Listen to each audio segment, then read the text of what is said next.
কি অবস্থা সবার? সবাই একটু কমেন্ট করে জানিয়ে দাও তো সাউন্ড ক্লিয়ার আছে কিনা, সবকিছু ঠিকঠাক আছে কিনা, ভিডিও ঠিকঠাক মতো দেখতে পাচ্ছ কিনা একটু কমেন্ট করে জানিয়ে দাও। ওকে, দেখো আমি কথা বলার আগে একজন লিখে ফেলছে ক্লিয়ার। আসাদুজ্জামান, সালসাবিল, পিঙ্কি, শাহরিয়ার নাফিজ, রাজর্ষি বিশ্বাস, তানিয়া আক্তার, অথই দাস চৈতি। এই যে এখন সব নাম, এখন সব কমেন্ট করছে, নাম যখন পড়ছে তখন সব কমেন্ট করছে। ওকে, ঠিক আছে, সবকিছু ঠিকঠাক।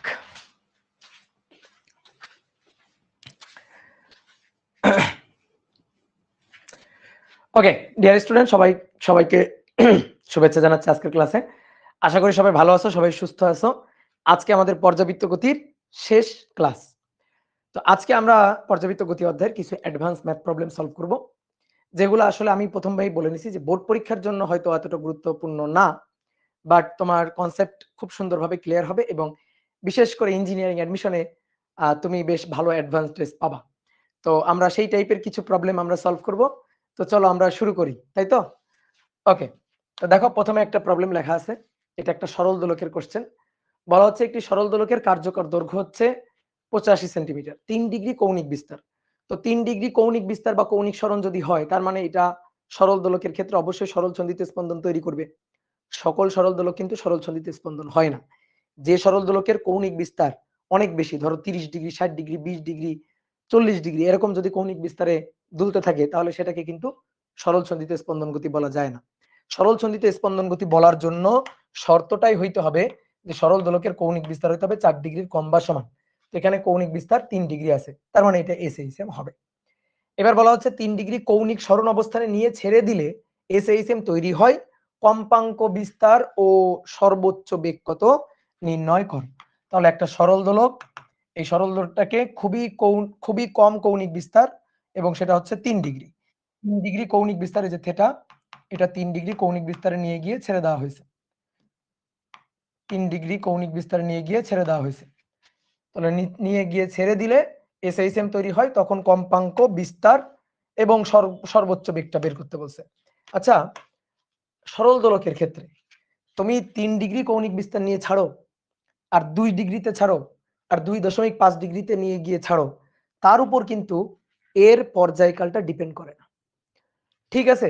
একটা স্প্রিং এর ক্ষেত্র, ধরো একটা স্প্রিং, এই স্প্রিং এর মাথায় একটা ভার আছে, তুমি এই ভারটাকে কতটুকু টেনে ছেড়ে দিবা, তার উপর কিন্তু এর পর্যায়কাল নির্ভর করে না। কি বুঝতে পারছো না পারো না? দেখো, স্প্রিং এর স্প্রিং কনস্ট্যান্ট কি? এই বস্তুর ভর m, তাহলে পর্যায়কালের সূত্র তো t = 2π√m divided by k, তাই না? তাহলে m এর মান এই বস্তুর, এই ব্লকটার ভর, k এর মান স্প্রিং কনস্ট্যান্ট। আমি ধরো 0.01 সেন্টিমিটার টেনে ছেড়ে দিলাম, আমি 0.02 সেন্টিমিটার টেনে ছেড়ে দিলাম, যেভাবেই টেনে ছেড়ে দিই না কেন, দোলনকাল, পর্যায়কাল এটা কিন্তু সেম হবে, কম্পাঙ্ক এটা কিন্তু সেম হবে। কি কথা বুঝছো? ক্লিয়ার? সরল দোলকের ক্ষেত্রে পর্যায়কাল t, 2π√, কার্যকর দৈর্ঘ্য, এই যে কার্যকর দৈর্ঘ্য হচ্ছে l, কার্যকর দৈর্ঘ্য l ডিভাইডেড বাই g। তো কার্যকর দৈর্ঘ্য l এর উপর আর g এর উপর ডিপেন্ড করে। তাহলে পর্যায়কাল বা কম্পাঙ্ক, এর উল্টাটাই তো কম্পাঙ্ক। এটা কি এই কতটুকু টেনে ছেড়ে দিলাম, কতটুকু কৌণিক বিস্তার বা এখান থেকে সরণ কতটুকু, এর উপর কিন্তু নির্ভর করে না, বিস্তারের উপর, কৌণিক বিস্তারের উপর নির্ভর করে না। এটা টি আমাদের চাইছে কি যে কম্পাঙ্ক কত, তাহলে কম্পাঙ্ক তো ভাই এর উল্টাটা 1/2π√g ডিভাইডেড বাই l। তাহলে 1/2π√g 9.81 ডিভাইডেড বাই l হচ্ছে 85 সেন্টিমিটার, 0.85। তাহলে এখান থেকে এবার এফ এর মানটা আমরা বের করব, এখান থেকে এবার আমরা এফ এর মানটা বের করব। আচ্ছা, কেউ একজন মনে হয় হিসাব করছো, একজন বলছো 0.54 আর একজন বলছো 0.054, কি ব্যাপার? 1/2 × 3.1416, তার সাথে গুণ রুট 9.81 ডিভাইডেড বাই 0.85, 0.5406 এত হার্টজ কম্পাঙ্ক। বিস্তার চাইছে, তো এই যে 3 ডিগ্রি হচ্ছে কৌণিক বিস্তার, আর সরল ছন্দিত স্পন্দনের বিস্তার হচ্ছে এটা। তাহলে 3 ডিগ্রি কৌণিক বিস্তার নিয়ে ছেড়ে দিছি, তাহলে এটাই হচ্ছে বিস্তার, এই বিস্তার নিয়ে দুলতে থাকবে একবার এই পাশে, একবার এই পাশে যাবে। তাহলে এই বিস্তারটা এটাই আমরা বের করতে চাই, এ বা এটাই এক্স, এটাই আমরা বের করতে চাই।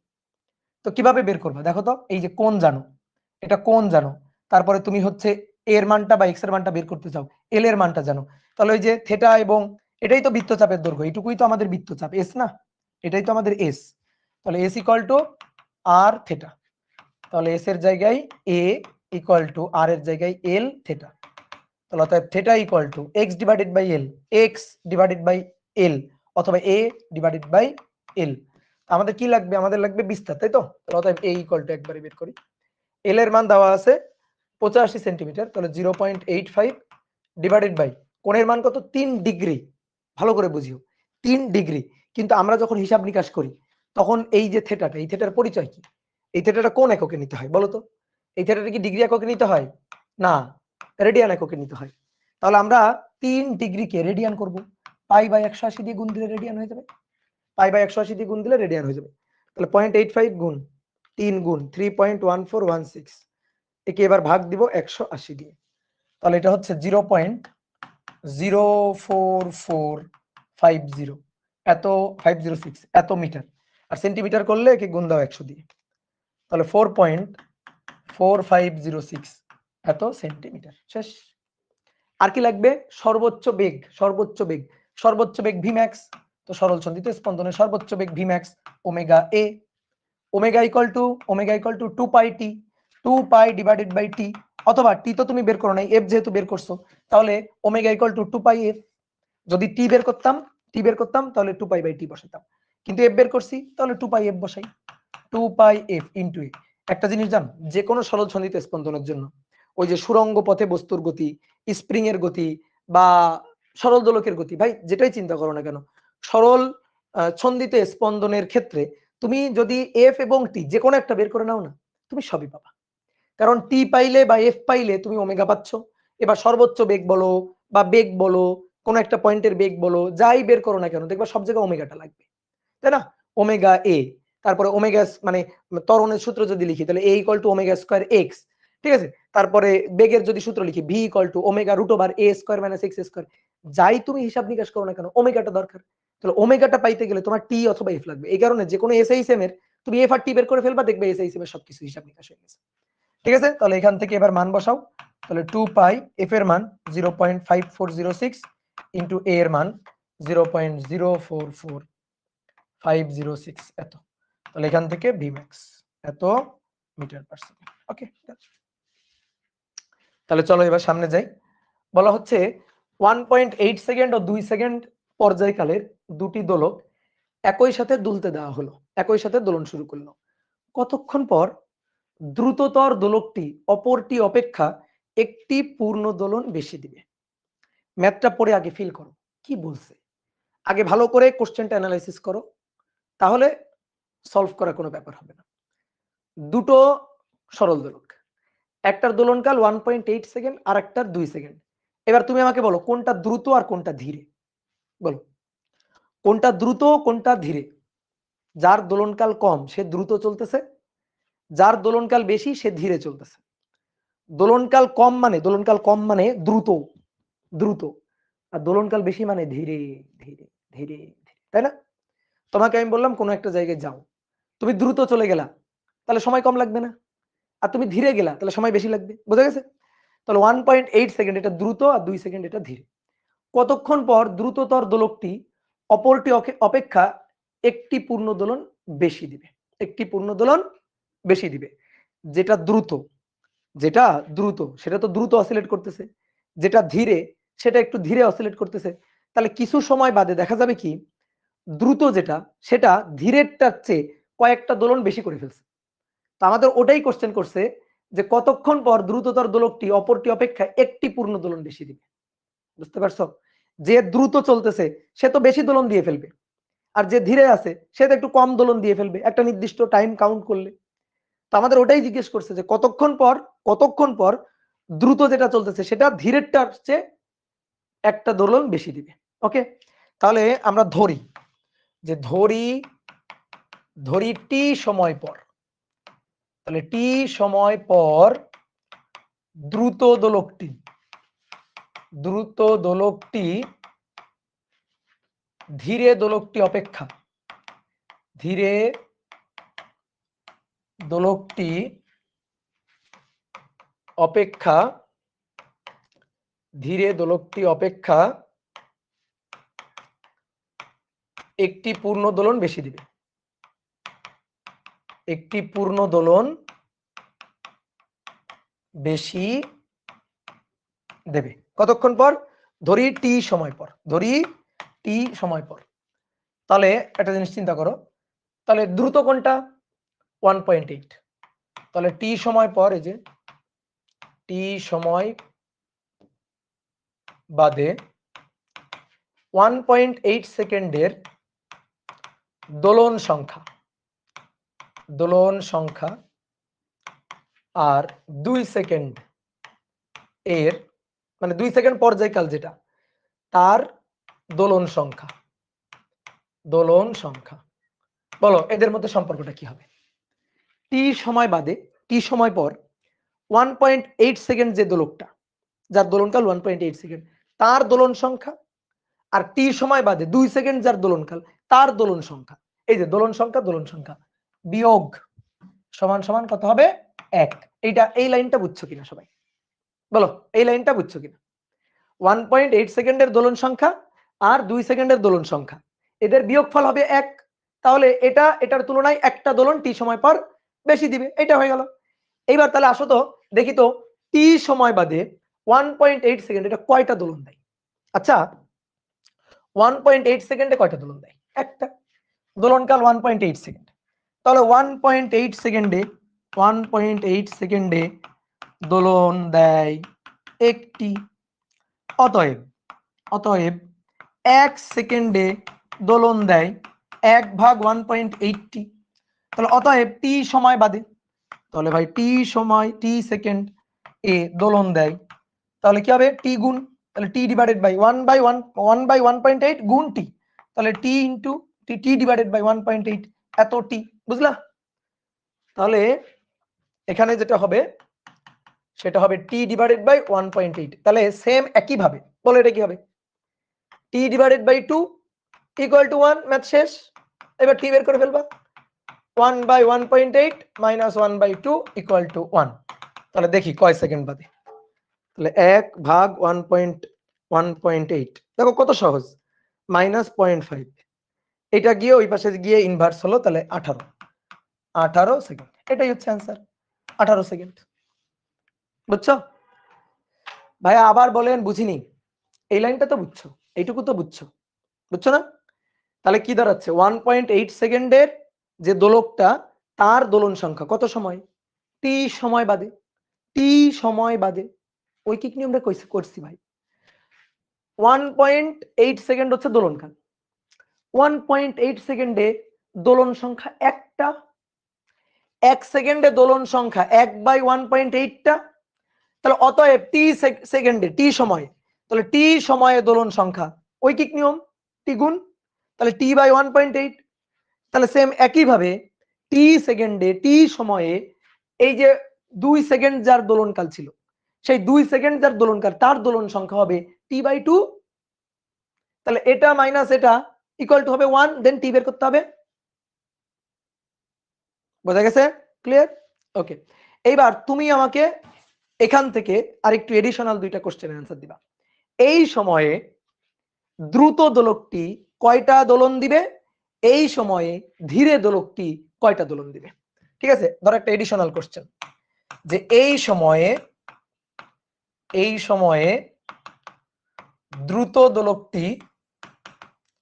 দ্রুত গতির দোলকটি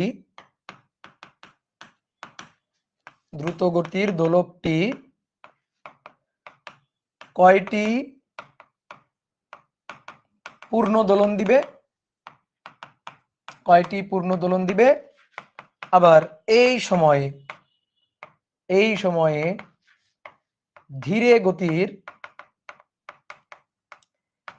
গতির দোলকটি কয়টি পূর্ণ দোলন দিবে বলো পারা যাবে কিনা এই সময়ে দ্রুত গতির দোলকটি কয়টি পূর্ণ দোলন দিবে? তাহলে এই সময়ে দেখি কয়টি পূর্ণ দোলন দেয়। এই যে টি বাই 1.8, তাহলে টি ডিভাইডেড বাই 1.8, তো টি এর মান কত? 18 ডিভাইডেড বাই 1.8, 10টি। আর এটা দিবে, এটা হচ্ছে দ্রুত গতিটা, দ্রুত হচ্ছে 1.8 সেকেন্ডে, এটা দ্রুত, দোলনকাল কম, দ্রুত দোলনকাল বেশি, ধীরে। তাহলে টি ডিভাইডেড বাই 2, তাহলে 18 ভাগ 2, তো অবশ্যই এর চেয়ে 1 কম হবে। তো 9টি দেখো, 10 বিয়োগ 9 1, এই তো হয়ে গেল। কি পারবে না? সহজ না? বলো সহজ নাকি কঠিন, বলো কমেন্ট করো, সহজ নাকি কঠিন? খুবই সহজ। হ্যাঁ, গুড। সহজও না কঠিনও না, খুবই সহজ। আচ্ছা, এবার আসো সেম টাইপের একটা কোশ্চেন, দেখি এটা তোমরা পারো কিনা। বলা হচ্ছে 100 সেন্টিমিটার আর 101 সেন্টিমিটার কার্যকর দৈর্ঘ্যের দুইটা দোলক আছে, একটার তাহলে L1 আর একটার L2, একই সাথে দুলতে দেওয়া হলো, ভালো কথা। কতক্ষণ পরে এরা একটি অপরটি অপেক্ষা 3টি পূর্ণ দোলন বেশি দেবে? কতক্ষণ পরে? আরে ভাই সেম কোশ্চেন, আগেরটার এটার মধ্যে পার্থক্য আছে কোনো? বলো কোনো পার্থক্য আছে? দেখি বোঝো আগে, কোনো পার্থক্য আছে কিনা? কোনো পার্থক্য নেই। আগে ডিরেক্ট পর্যায়কাল দেওয়া ছিল, 1.8 সেকেন্ড 2 সেকেন্ড, দুটা পর্যায়কাল দিয়ে বলছে কতক্ষণ পর একটা অপেক্ষা একটি পূর্ণ দোলন বেশি দিবে। এইবারও সেম কোশ্চেন করছে, এবার বলছে 3টি পূর্ণ দোলন বেশি দিবে, কতক্ষণ পর? 3টি। কিন্তু দোলনকাল তো ভাই দেওয়া নেই। আরে L1 দেওয়া আছে, L2 দেওয়া আছে, তো T1 T2 বের করতে পারবো না? তাহলে T1 = 2 pi root over L1 divided by G. তাহলে 2 pi root over L1 100 centimetre, তাহলে 100 সেন্টিমিটার 1 মিটার আর কি, ভাগ জি 9.8। তাহলে 2 গুণ 3.1416 গুণ 1 ভাগ 9.8, দেখো তো কত আসছে? 2 পয়েন্ট, একটু বেশি নিবা কিন্তু, ঠিক আছে? অনেকে ভাবো 2.007 আসছে, বুঝছো? লিখে দিলা ভাই 2.007 না মানে 2, আরে না, এই সামান্য ডিফারেন্সটাই অনেক বড় ডিফারেন্স। 2.00709 2.0070946 যা আসলো সবই লিখলাম, 4617 এত সেকেন্ড লিখলাম, সবই লিখলাম। কেন লিখলাম তোমার একটু পরে বুঝাচ্ছি। T2 = 2 pi root over L2 by G, ধরো এই মাত্র সবাই পারবে, কিন্তু ভুলটা করবে এই জায়গায় যাই, 2.007 লিখে চলে আসবে। 2 পাই, এইবার দেখো L2 101 সেন্টিমিটার, তাহলে 101 গুণ 10⁻² ডিভাইডেড বাই জি 9.8। তাহলে এবার 2 গুণ 3.1416 গুণ root over 101 exponential function -2 divided by 9.8। এবার এইটার মান আসছে দেখো কত? 2.01। এটাও দেখো 2.007। তুমি বলো আচ্ছা 2.007 মানে 2, কেউ একজন ভাবলো 2.01 মানে 2, তাহলে তো পার্থক্যই থাকলো না রে ভাই। এই কারণে একটু বেশি নিবা, ঠিক আছে? 7105126 আমি সবই নিলাম, ঠিক আছে? তুমি সব না নাও, অ্যাট লিস্ট পয়েন্টের পরে 4-5টা ঘর নিবা, তাহলে অ্যাকুরেট অ্যান্সারটা আসবে, বুঝে গেছে? এইবার তাহলে আবারও ধরি টি সময় পরে, ধরি টি সময় পরে পরে এই দুইটার মধ্যে কোনটা দ্রুত বলো? যার সময় কম সে দ্রুত, এটার সময় কম দ্রুত, এটার সময় বেশি ধীরে। তাহলে টি সময় পরে T1 দোলকের দোলন সংখ্যা মাইনাস T2 দোলকের দোলন সংখ্যা ইকুয়াল টু 3। T1 দোলকের দোলন সংখ্যা মাইনাস T2 দোলকের দোলন সংখ্যা ডিভাইডেড বাই 3। তাহলে T divided by T1 minus T divided by T2 equal to 3। তাহলে T কমন নিলাম, 1 divided by 2.007094 minus 1 divided by 2.01705 equal to 3। তাহলে 1 divided by 2.007094 minus 1 divided by 2.01705, এটা। এবার 3 ভাগ অ্যান্সার, তাহলে অতএব টি ইকুয়াল টু কত আসছে তোমাদের বলো? 1219.89 এইটা এত সেকেন্ড। এই তুমি যদি মান কমায় নাও না, ধরো কেউ মনে করো 2.007 নিল আর 2.01 নিল, তাহলে কি হবে দেখো, 1/2 একটু মানে পুরো সঠিক মানটা আসবে না, একটু ত্রুটি হইতে পারে। 2.01 যদি এটা নিই আমি, তাহলে এবার 3 ভাগ অ্যান্সার। এবার আসছে 4034, দেখো কত ডিফারেন্স, 4034.07, দেখছো কি বিশাল ডিফারেন্স। তো এই কারণে পয়েন্টের পরে একটু বেশি ঘর নিবা, পারলে পুরোটা নিবা, সবচেয়ে ভালো হয় পারলে পুরোটা নিবা। এবার আসো নেক্সট 4 নম্বর কোশ্চেনটা বলছে একটি এসএইচএম দোলকের, একটা সরল দোলক তাতে এসএইচএম তৈরি হয়েছে, এটা প্রশ্নে বলেই দেওয়া আছে যে বব সাম্য অবস্থা থেকে 0.02 মিটার দূরে থাকলে প্রত্যয়নী বল কত, আর ববের ভর যদি 2 গ্রাম হয় কার্যকর দৈর্ঘ্য দেওয়া আছে 300 সেন্টিমিটার, প্রত্যয়নী বল চাইছে। এখান থেকে যখন এই পয়েন্টে আছে তখন প্রত্যয়নী বল, তাহলে সরণ কত সাম্য অবস্থা থেকে এত মিটার দূরে থাকলে, তাহলে এই যে সরণ এক্স, এক্স এর মানটা 0.02 মিটার, তাহলে ভাই প্রত্যয়নী বল F equal to K X, প্রত্যয়নী বল। তাহলে কে এর মানটা আমি জানি না, কিন্তু এক্স এর মানটা জানি, এক্স এর মানটা 0.02। তাহলে কি জানলে আমি এফ এর মানটা বের করতে পারবো? কি জানলে? কে এর মান জানলে। এবার কে এর মান বের করো। কে এর মান কেমনে বের করবা? খুবই সহজ। তোমাকে কি বললাম একটু আগে, সরল সন্ধিতে স্পন্দনের পর্যায়কালী সবকিছু, পর্যায়কাল বা কম্পাঙ্ক একটা বের করলেই হবে। অনেকে বলতে ভাই কে ইকুয়াল টু তো এমজি ডিভাইডেড বাই এল, এটা তো সূত্র আমরা মুখস্থ রাখছি। এখন অনেকে ধরো মুখস্থ রাখো নাই, এটা রাখলে তো খুবই ভালো। এটাই কে আমরা মিলাইছিলাম, দেখো খাতা উল্টাও, সরল দোলকের ক্ষেত্রে কে ইকুয়াল টু ছিল এমজি বাই এল, দেখো দেখো দেখো খাতা উল্টে দেখো, তাই না? তাহলে তুমি যদি এটা মনে রাখো তাহলে তো খুবই ভালো, কিন্তু আমি তো মনে করো ছোট মানুষ, আমি তো এত কিছু মনে রাখি না। তাহলে আমি যেটা মনে রাখি, একটাই সূত্র মনে রাখি, 2 pi root over L by জি, এটাই মনে রাখি। তাহলে 2 পাই রুট ওভার এল হচ্ছে 300 সেন্টিমিটার, 3 মিটার 9.8, তাহলে এখান থেকে 2 ইন্টু 3.1416 ইন্টু রুট 3 ভাগ 9.8,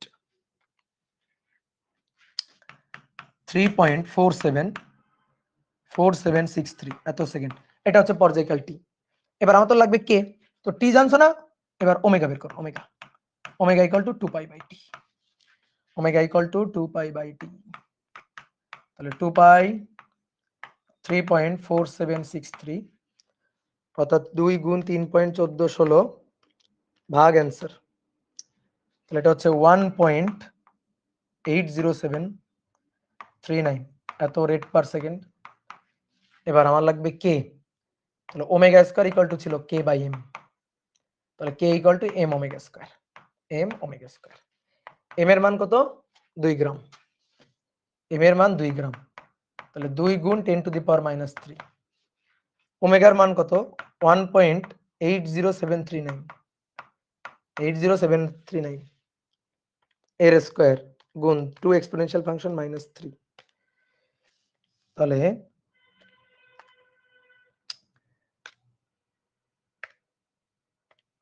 এটা হচ্ছে 6 পয়েন্ট, দেখো তো ঠিক আছে কিনা, 6.533 গুণ 10 টু দি পাওয়ার মাইনাস 3 এত নিউটন পার মিটার, দেখো তো এটা ঠিক আছে কি?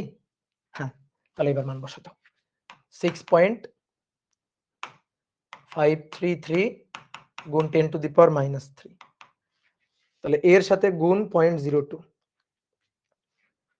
এর সাথে গুণ 0.02, তাহলে এটা হচ্ছে 1.3066 into 10 to the power minus 4 Newton, এটা হচ্ছে প্রত্যয়নী বল। বুঝতে পারছো? F ইকুয়াল টু তো 1.3066, F ইকুয়াল টু, হ্যাঁ ওকে গুড, এই তো ঠিক আছে।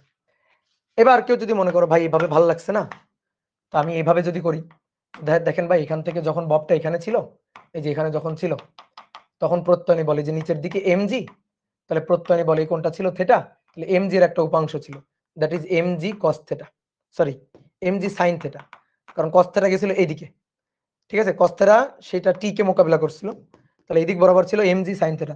এবার এই এমজি সাইন থেটা মানেই, এমজি সাইন থেটা মানেই এমজি থেটা, ঠিক আছে, তাহলে প্রত্যয়নী বল F equal to MG theta, আর theta equal to x divided by L, theta equal to x divided by L, তাহলে mg x divided by L, তাহলে দেখো ওই যে K equal to MG by L, MG by L মানে K. তাহলে এখানে যদি তুমি এম এর মান বসাও 10 to the power minus 10 into 10 to the power minus 3, sorry 2 into 10 to the power minus 3, 2 into 10 to the power minus 3, জি এর মান 9.8, এক্স এর মান 0.02, আর এল এর মান 300 সেন্টিমিটার মানে 3 মিটার। তাহলে 0.02 ভাগ 3 গুণ 9.8 গুণ 2 এক্সপোনেনশিয়াল ফাংশন মাইনাস 3। তাহলে দেখো চলে আসছে 1.3066 into 10 to the power minus 4 Newton. ভাই তোমার যেটা যেভাবে ভালো লাগে তুমি করবা, বুঝতে পারছো? যেভাবে ভালো লাগে তুমি করবা, কোনো সমস্যা নেই। কিন্তু সবকিছু হচ্ছে দিন শেষে সূত্রের খেলা, ঠিক আছে? দিন শেষে সবকিছু কি সূত্রের খেলা। ওকে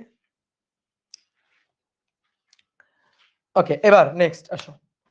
নেক্সট তো কিছুই নাই। আচ্ছা, এবার আমরা একটা কনসেপ্ট পড়ব। দেখো সরল সন্ধিতে স্পন্দন গতি তুমি এই অধ্যায়ে 3টা উদাহরণ পড়ছো। একটা হচ্ছে স্প্রিং এর মাথায় বস্তু, আর একটা হচ্ছে ব্যাস বরাবর সুড়ঙ্গ পথে বস্তু কণার গতি, আর একটা হচ্ছে সরল দোলক। ঠিক আছে, এই যে এই 3টা জিনিস তুমি পড়ছো।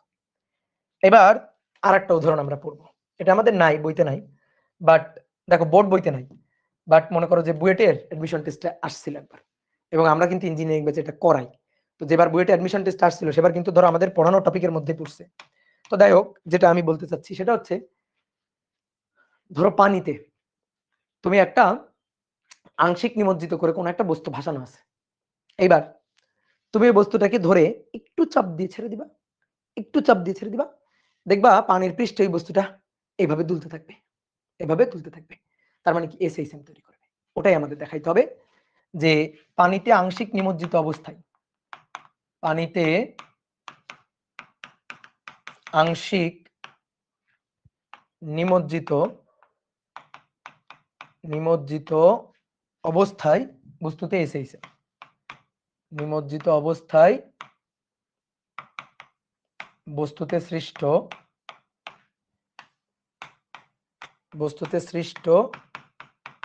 এসএইচএম, ঠিক আছে? বস্তুতে সৃষ্ট এসএইচএম। তাহলে দেখো এবার সবাই একটু বোর্ডে দেখাও, সুন্দর করে খেয়াল করো। এই যে ধরো এটা একটা পাত্র, ঠিক আছে? এটা একটা পাত্র, একটু ছোট্ট করে রাখি, এত বেশি বড় করে রাখার দরকার নেই। ধরো একটা পাত্র, এই পাত্রে পানি আছে, এই পাত্রে পানি আছে এবং তার মধ্যে একটা বস্তু নিমজ্জিত করা হয়েছে। একটা বস্তু এভাবে সিলিন্ডার, ধরো একটা সিলিন্ডার, এই সিলিন্ডারটাকে এর মধ্যে আংশিক নিমজ্জিত অবস্থায় রাখা হয়েছে। ধরো এইটুকু ভেসে আছে, এইটুকু উপরেরটুকু ভেসে আছে, আর এইটুকু পানিতে নিমজ্জিত আছে।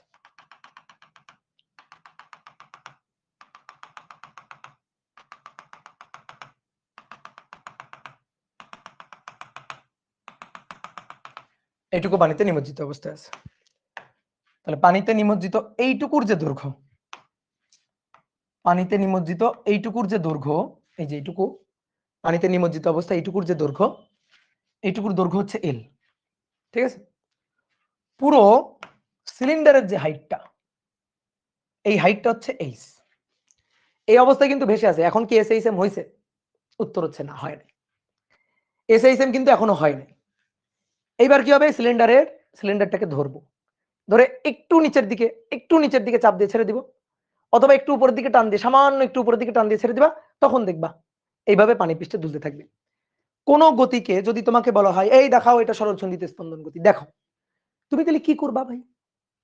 তুমি কি করবা? সরল সন্ধিত স্পন্দন গতির বৈশিষ্ট্যগুলা এর মধ্যে আছে কিনা সেটা চেক করবা।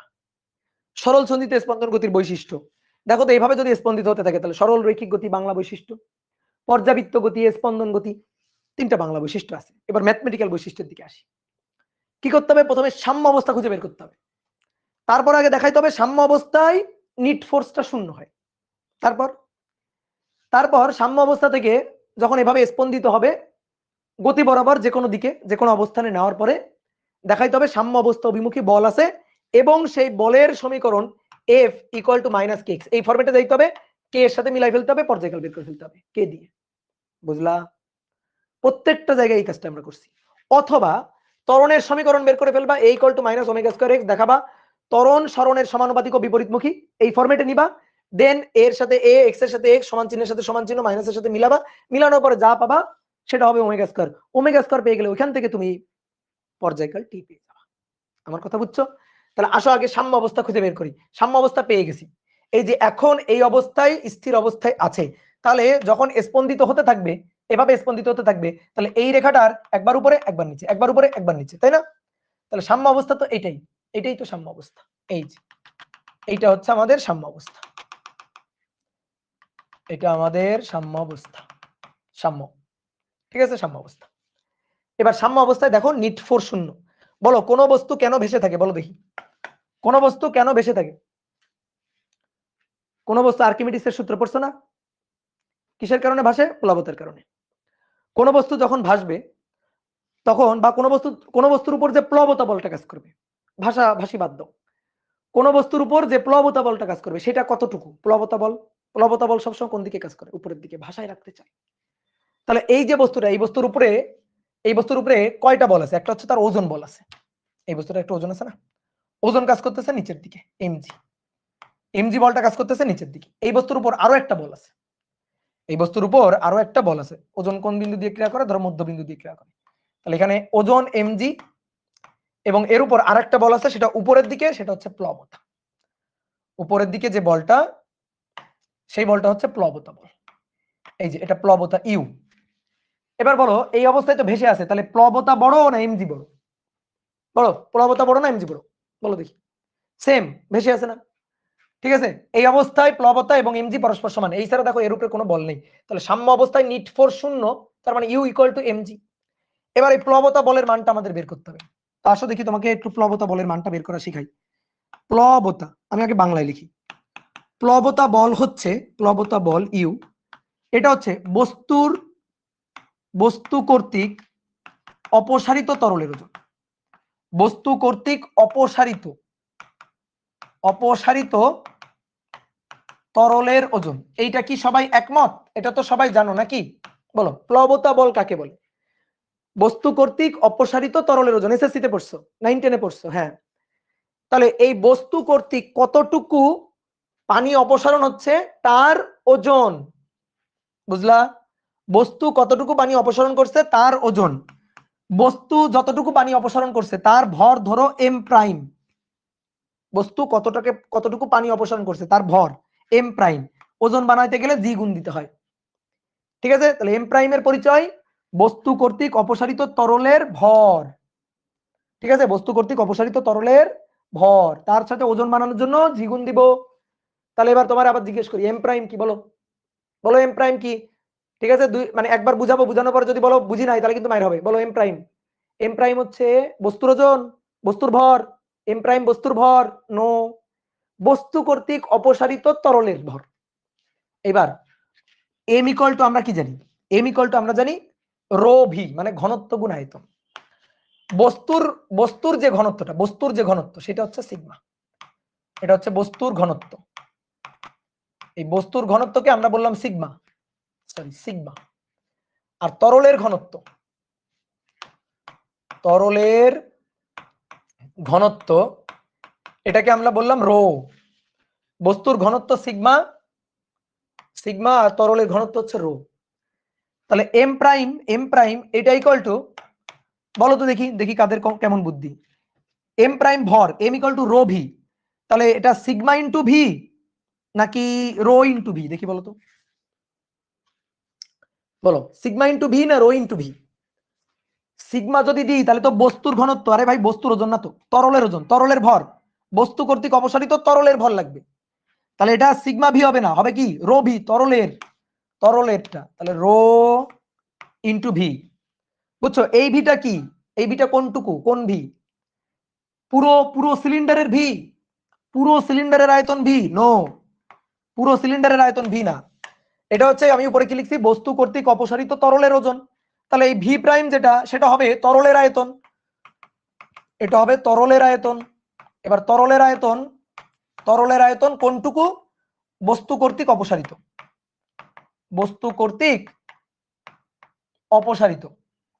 এইবার বস্তু কর্তৃক অপসারিত তরলের আয়তনটা বলো তো দেখি কত? বলো বস্তু কর্তৃক অপসারিত তরলের আয়তন। পুরো বস্তুর আয়তন নো, এইটুকু তো উপরে আছে, এইটুকু তো পানির মধ্যে যায় নাই, তাহলে যেটুকু পানির মধ্যে গেছে সেইটুকু পানি সরাই দিবে। ঠিক আছে, যেটুকু পানির মধ্যে গেছে সেইটুকু পানি সরাই দিবে। এইটুকু পানির মধ্যে গেছে, এইটুকু, তাহলে এইটুকুর সমপরিমাণ আয়তনের পানি সরাই দিবে। অপসারিত পানির আয়তন, তাহলে বস্তু যেটুকু নিমজ্জিত আছে এইটুকুর আয়তন বসাইতে হবে। তাহলে এইটুকুর আয়তন কত? এইটুকুর আয়তন দেখি কত, রো ইন্টু ভি মানে দৈর্ঘ্য, এইচ না কিন্তু এল, আর তার সাথে এই যে এটার যে ক্ষেত্রফল, এই ক্ষেত্রফল হচ্ছে এ, তাহলে এটার ক্ষেত্রফল এ হলে এইটুকুরও ক্ষেত্রফল এ, প্রস্থের ক্ষেত্রফল এ, তাহলে এ ইন্টু এল, এ ইন্টু এল, এ ইন্টু এইচ দিলে ভুল, এ ইন্টু এইচ দিলে ভুল, এ ইন্টু এল জি, এটা হচ্ছে প্লবতা। বোঝা গেছে? ক্লিয়ার? তাহলে আরেকবার একটু ছোট্ট করে বলি, বস্তু কর্তৃক অপসারিত তরলের ওজন, তাহলে তরলের ওজন এটা হচ্ছে বস্তু কর্তৃক অপসারিত তরলের ভর গুণ জি। এবার এম ইকুয়াল টু তো রো ভি, আমি যদি বস্তুর ঘনত্ব সিগমা ইন্টু ভি বসে তাহলে তো ভাই হলো না, এটা তো তরলের, তাহলে তরলের হচ্ছে রো ইন্টু ভি। ঠিক আছে জি, এবার আমি লিখলাম ভি মানে হচ্ছে এ ইন্টু এইচ, তাহলে তো ভাই পুরো আয়তন নিলাম, পুরো আয়তনের কি পানি সরাইছে? আমার পানির মধ্যে আছে এইটুকু, তাহলে এইটুকুর আয়তনের পানি সরাবে, তাহলে ওইটুকুর আয়তন কত? ওইটুকুর আয়তন এ ইন্টু এল জি, তো সেটাই আমি লিখছি। বোঝা গেছে? আরেকবার বলে দিলাম।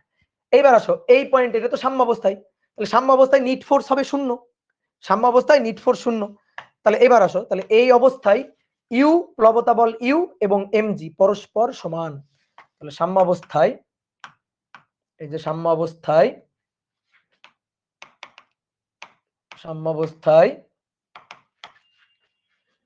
ইউ এবং এমজি এটা পরস্পর সমান। ইউ তো আমি পাইলাম you equal to rho A L জি, এবার এম, এই এমটা কার? এমটা তো বস্তুর ভর, বস্তুর ভর এম কে লিখো তো, বস্তুর ভরকে লিখো, বলো M, M equal to sigma into V. ঠিক আছে, এম হচ্ছে বস্তুর ভর, তাহলে বস্তুর ঘনত্ব বস্তুর আয়তন। এখন বস্তুর এই ওজনটা পুরোটা না, পুরোটা, তাহলে rho A L G equal to rho V, V হবে এ ইন্টু এইচ, কিন্তু এবার জি, জি কাটা, এ কাটা, ঠিক আছে, জি কাটা, এ কাটা, জি কাটা, এ কাটা, এ কাটা, তাহলে অতএব rho L equal to sigma H, rho L equal to sigma H, rho L equal to sigma H. বুঝা গেছে? তাহলে এইটুকু মাথায় রাখবা, কোন একটা বস্তু যদি নিমজ্জিত অবস্থায় থাকে, যতটুকু নিমজ্জিত অবস্থায় আছে সেইটুকুর দৈর্ঘ্য এবং তরলের ঘনত্ব এবং বস্তুর টোটাল দৈর্ঘ্য এবং বস্তুর ঘনত্ব, এই দুইটার গুণফল সেম হবে। বুঝলা? আমি একটু বাংলা লিখে দিই, এটা হচ্ছে তরলের ঘনত্ব,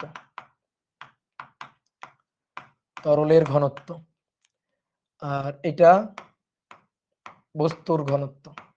তাহলে বস্তুর ঘনত্বের সাথে বস্তুর হাইটটা গুণ দিবা, বস্তুর ঘনত্বের সাথে বস্তুর হাইট, ঠিক আছে, আর তরলের ঘনত্বের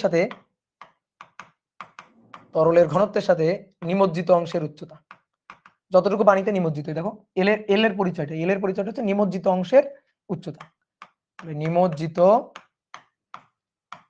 অংশের দৈর্ঘ্য, ঠিক আছে, বা নিমজ্জিত অংশের উচ্চতা। দৈর্ঘ্য বললে আবার এইটাকে অনেকে ভাবতে পারে দৈর্ঘ্য, তার চেয়ে দৈর্ঘ্য এটাই বলি, মানে উচ্চতাই বলি। ঠিক আছে, এই দুইটা সেম থাকতে হবে। তাহলে সাম্য অবস্থায় এটা গেল, সাম্য অবস্থায় নিট ফোর্স শূন্য, আমরা দেখা দিলাম, এই যে দেখো সাম্য অবস্থায় যদি এর সমান সমান হয় তাহলে সাম্য অবস্থায় নিট ফোর্স শূন্য। এইবার এখনো এসএইচএম হয় নাই, কিন্তু হয় না। এইবার একটু নিচের দিকে চাপ দিয়ে ছেড়ে দিলে এসএইচএম হবে। তাহলে এবার আসো একটু নিচের দিকে চাপ দিয়ে ছেড়ে দিয়ে এসএইচএম তৈরি করি। এই যে পাত্র, এই যে সিলিন্ডারটা, দেখো একটু সবাই বোর্ডে থাকো, এটা হচ্ছে সিলিন্ডার,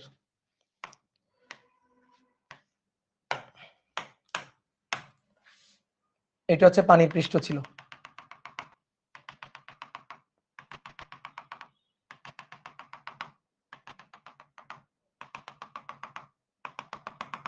তাহলে সবাই একটু বোর্ডে থাকো। এবার এই যে এটাকে নিলাম, নিয়ে এই অবস্থায় আছে। হ্যাঁ, তাহলে নিচের এইটুকু এল, নিচের এইটুকু এল, উপরের এইটুকু এইচ।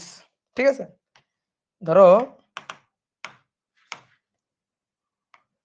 নিচের এইটুকু এল, এইটুকু ছিল এল। এই যে এটাকে নিয়ে আসি, এই যে এখানে এইটুকু ছিল এল, টোটাল টুকু ছিল এইচ। ওকে, এটুকু ছিল এল, টোটাল টুকু ছিল এইচ। এই যে এটা হচ্ছে সাম্য অবস্থা, দেখো এটা হচ্ছে সাম্য অবস্থা, সবাই বোর্ডে দেখো। এইবার দেখো এটা হচ্ছে সাম্য অবস্থা। হ্যাঁ, আমি এবার কি করলাম, এখান থেকে এইটাকে ধরে আর একটু নিচের দিকে চাপ দিয়ে ছেড়ে দেবো। এই যে নিচের দিকে নিলাম, নিয়ে ছেড়ে দিলে তখনই কিন্তু দুলতে থাকবে। তাহলে এবার কিন্তু সাম্য অবস্থা থেকে একটু নিচে চলে আসছে। তাহলে দেখো এল হচ্ছে এইটা, এল হচ্ছে এইটা যেটা নিচে চলে আসছে, এই যে এতটুকু।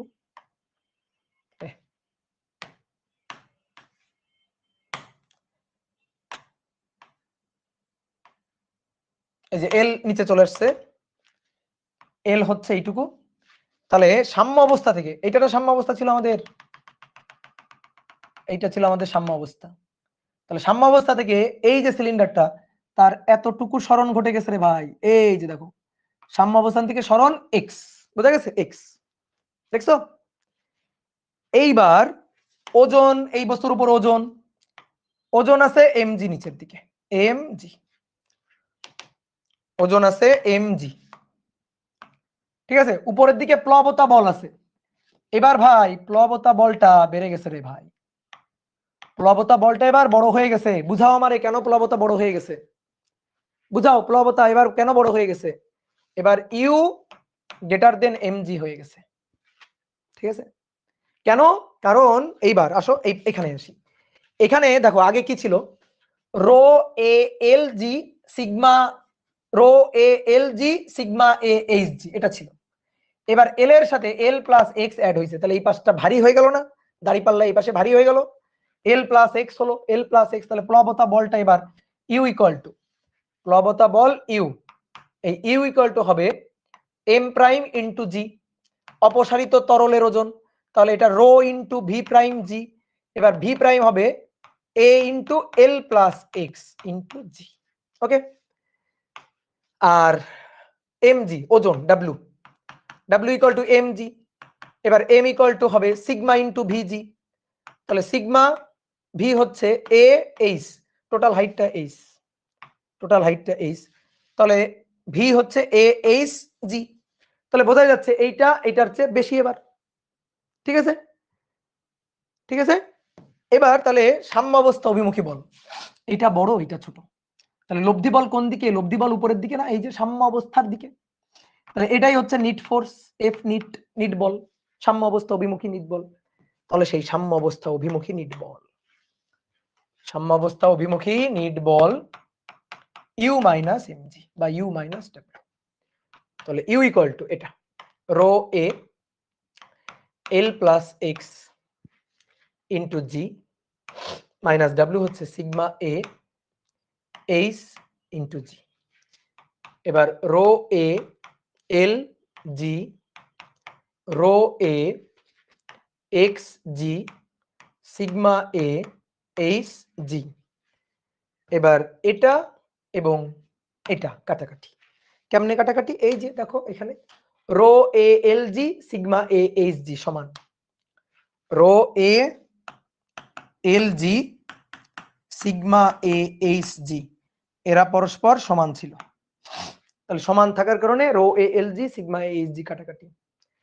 তাহলে নিট ফোর্স এফ নিট বা এফ ইকুয়াল টু থাকলো rho A G into X. তাহলে বল এবং সরণ, এবার তুমি দেখো সরণ সবুজ কালি দিয়ে কোন দিকে? নিচের দিকে। বল লাল কালি দিয়ে কোন দিকে? উপরের দিকে। তাহলে বল এবং সরণ পরস্পরের বিপরীতমুখী, সামনে minus, F equal to minus rho A G X. ঠিক আছে, তাহলে এখান থেকে এবার F equal to minus K into X. এই যে আমরা কে পেয়ে গেছি, বুঝলা? কে পেয়ে গেছি না? তাহলে এখন আসো সূত্র, T equal to 2 pi root over M by K. তাহলে 2 pi root over M rho A G divided by K. Rho A sorry কি লিখলাম, sorry M divided by K rho A G. M হচ্ছে কি ভর না? অনেকে এটা box করতে পারো, কিন্তু একটু থামো, ঠিক আছে? বা কিছু কিছু জায়গায় দেখতে পারো এটা বক্স করা আছে, বাট এইটা আমাদের মেইন বক্স না আসলে, ঠিক আছে? মেইন বক্স আসলে এটা না, মেইন বক্স হচ্ছে T equal to 2 pi root over M. M হচ্ছে বস্তুর ভর, তাহলে এই বস্তুর ভর এম মানে হচ্ছে rho V, rho A H. M মানে রো সরি মানে রো মানে sigma, sigma A H divided by sigma A G, ঠিক আছে?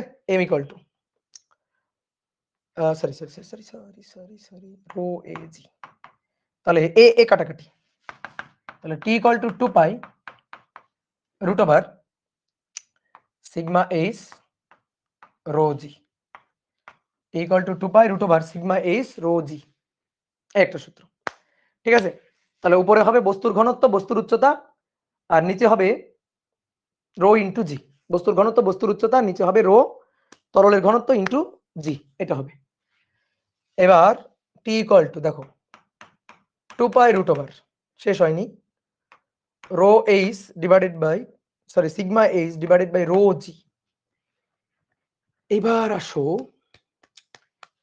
আসো কোথায় কোথায় কোথায়, এখানে এ জি কাটাকাটি, তাহলে রো এল সিগমা এইচ, তাহলে সিগমা এইচ মানে রো এল, এই যে সিগমা এইচ মানে রো এল, রো ইন্টু এল। একটা মজার কথা কি জানো ভাই, সরল সন্ধিত স্পন্দন যদি হয় তার সূত্র হইতে হবে T equal to 2 pi root over L by G. L by G হইতেই হবে, হইছে তাই। টি ইকুয়াল টু, এই যে একজন কমেন্ট করছে যে হ্যাঁ এল বাই জি হবে, দেখো রো রো কাটাকাটি, এই যে এল বাই জি। বাট এল এর পরিচয় জানতে হবে। এল এর পরিচয়টা কি? এল এর পরিচয়, এল এর পরিচয় হচ্ছে যখন তুমি পানিতে নিমজ্জিত করছিলা তখন যেটুকু অংশ পানির মধ্যে ছিল তার দৈর্ঘ্য, নিমজ্জিত অবস্থায় পানির মধ্যে থাকা অংশটুকুর দৈর্ঘ্য, এই যে যতটুকু, এই যে এল, এটা হচ্ছে দৈর্ঘ্য, নিমজ্জিত অবস্থায় দৈর্ঘ্য, নিমজ্জিত অবস্থায় দৈর্ঘ্য, এটা হচ্ছে এল, নিমজ্জিত অবস্থায় দৈর্ঘ্য। কি ক্লিয়ার? বুঝছো? তাহলে ঘুরে ফিরে এল বাই জি। তাহলে স্প্রিং এর জন্য T equal to 2 by root over L by G, সরল দোলকের জন্য T equal to 2 by root over L by G, এটার জন্য T equal to 2 by root over L by G, তারপরে ব্যাস বরাবর সুড়ঙ্গ পথে T equal to 2 by root over R by G. মানে এইটাই হচ্ছে সম্পত্তি সবগুলোর, এই ফরম্যাট এটাই, ঠিক আছে? এফবি তে লাইভ নাই? কি বলো কি বলো কি বলো? হাই হাই, এফবি তে তো লাইভ কেটে গেছে।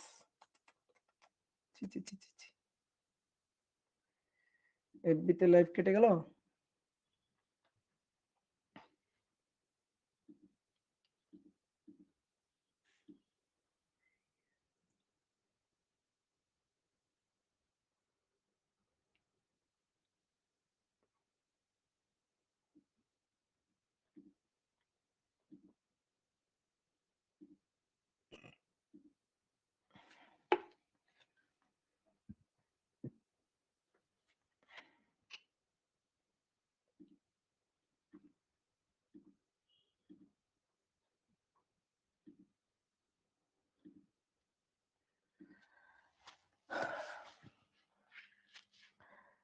আচ্ছা, ফেসবুকে লাইভ কেটে গেছিল, তো যাই হোক আবার গেলাম ফেসবুকে লাইভে গেছি আরেকবার, ঠিক আছে? ওকে, তো সমস্যা নাই, যদি যাদের লাইভ কেটে গেছিল এই ক্লাস শেষ হলে ভিডিওটা ডাউনলোড দিয়ে আবার তোমাদের গ্রুপে দিয়ে দিবে, তো সমস্যা নেই। ওকে, তাহলে রো এল সমান সমান সিগমা এইচ, এটা তো এখান থেকে আসছে রে ভাই, এই যে এখান থেকে rho A L G sigma A H G, A G কাটাকাটি রো এল সমান সমান সিগমা এইচ, এখান থেকে আসছে। তাহলে এবার চলো একটা ম্যাথ করে ফেলি। বলা হচ্ছে একটি 10 সেন্টিমিটার স্কয়ার ক্ষেত্রফলের ঘনক পানিতে আংশিক নিমজ্জিত অবস্থায় ভেসে আছে, আংশিক নিমজ্জিত অবস্থায় ভেসে আছে। নিমজ্জিত অংশের, ভালো করে শুনবা, নিমজ্জিত অংশের আয়তন, নিমজ্জিত অংশের আয়তন 200 সেন্টিমিটার কিউব হলে এতে উৎপন্ন এসএইচএম এর পর্যায়কাল কত? এসএইচএম এর পর্যায়কাল কত? বলো পারবা কিনা? একটা ঘনক আকৃতির বস্তু, তার ক্ষেত্রফল কত? ক্ষেত্রফল 10 সেন্টিমিটার স্কয়ার। তাহলে দেখো এটা হচ্ছে পাত্র, এই পাত্রে পানি আছে। এবার এই ঘনক আকৃতির যে বস্তুটা, ঘনক আকৃতির এই হচ্ছে বস্তুটা, এই বস্তুটা পানিতে আংশিক নিমজ্জিত অবস্থায় ভেসে আছে। ঠিক আছে, ধরো এই অবস্থায় ভেসে আছে, এই অবস্থায় ভেসে আছে। ঠিক আছে, পানিতে আংশিক নিমজ্জিত অবস্থায় পানিতে ভেসে আছে।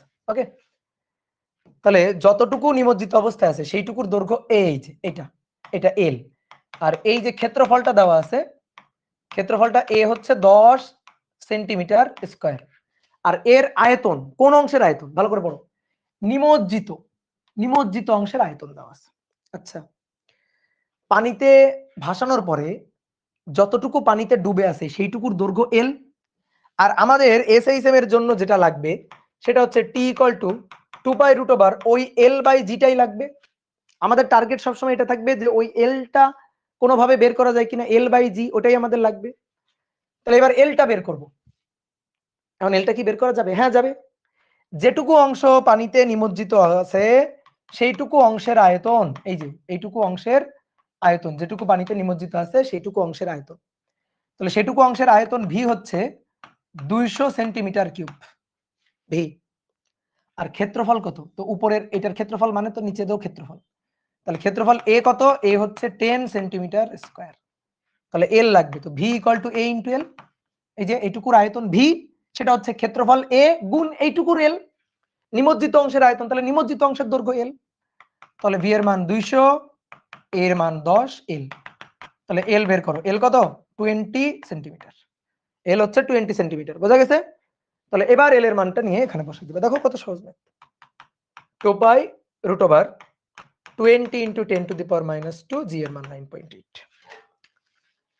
তাহলে 20 exponential function -2 divided by 9.8, 9.8 root answer গুণ 2 গুণ 3.1416। তাহলে আসছে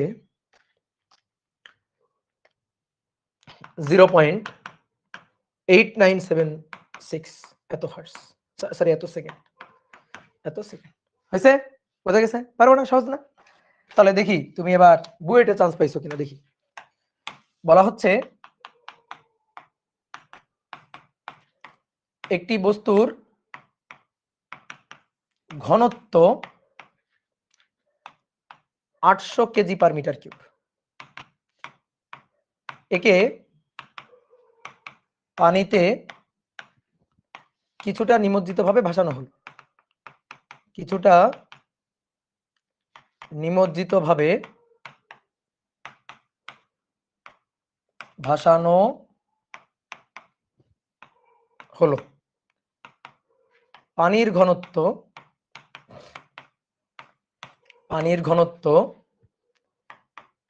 1000 কেজি পার মিটার কিউব। বস্তুটির উচ্চতা, ঠিক আছে, একে পানিতে খাড়াভাবে, ঠিক আছে, পানিতে খাড়াভাবে মানে উচ্চতা বরাবরই ভাসানো হয়েছে আর কি, নিমজ্জিত, কিছুটা নিমজ্জিত অবস্থায় ভাসানো হলো। পানির ঘনত্ব 1000 কেজি পার মিটার কিউব। বস্তুটির উচ্চতা 10 সেন্টিমিটার হলে দুইটা কোশ্চেন। এক, পানিতে নিমজ্জিত অংশের উচ্চতা কত? পানিতে নিমজ্জিত অংশের উচ্চতা বা দৈর্ঘ্য কত? পানিতে নিমজ্জিত অংশের দৈর্ঘ্য বা উচ্চতাটুকু কত? আর দুই, পানিতে নিমজ্জিত অংশের উচ্চতা বা দৈর্ঘ্য কত আর কত? আর হচ্ছে 2 নম্বর কোশ্চেন হচ্ছে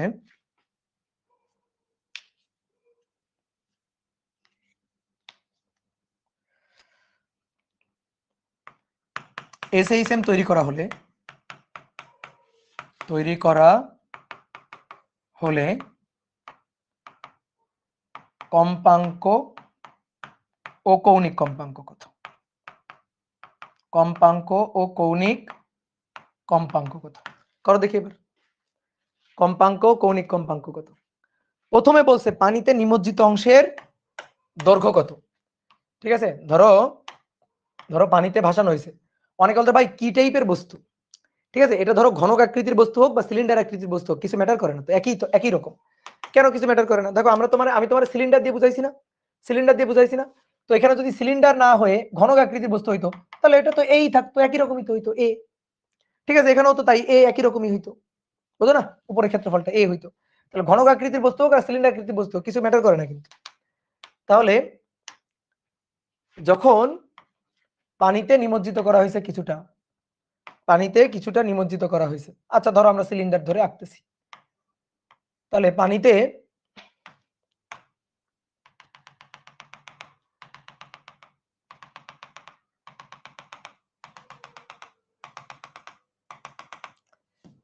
এইটুকু নিমজ্জিত অবস্থায় আছে, তাহলে এইটুকু নিমজ্জিত অবস্থায় থাকলে এইটুকুর দৈর্ঘ্য হচ্ছে এল। এইটুকুর যে দৈর্ঘ্যটা, এই দৈর্ঘ্যটা হচ্ছে এল, এইটুকুর দৈর্ঘ্য হচ্ছে এল, তাই তো? এবার বোর্ডে দেখো পানিতে নিমজ্জিত অংশের উচ্চতা বা দৈর্ঘ্য কত। তাহলে পানিতে নিমজ্জিত অংশের উচ্চতা বা দৈর্ঘ্য হচ্ছে এইটুকু, এটাই আমাদের বের করতে বলছে।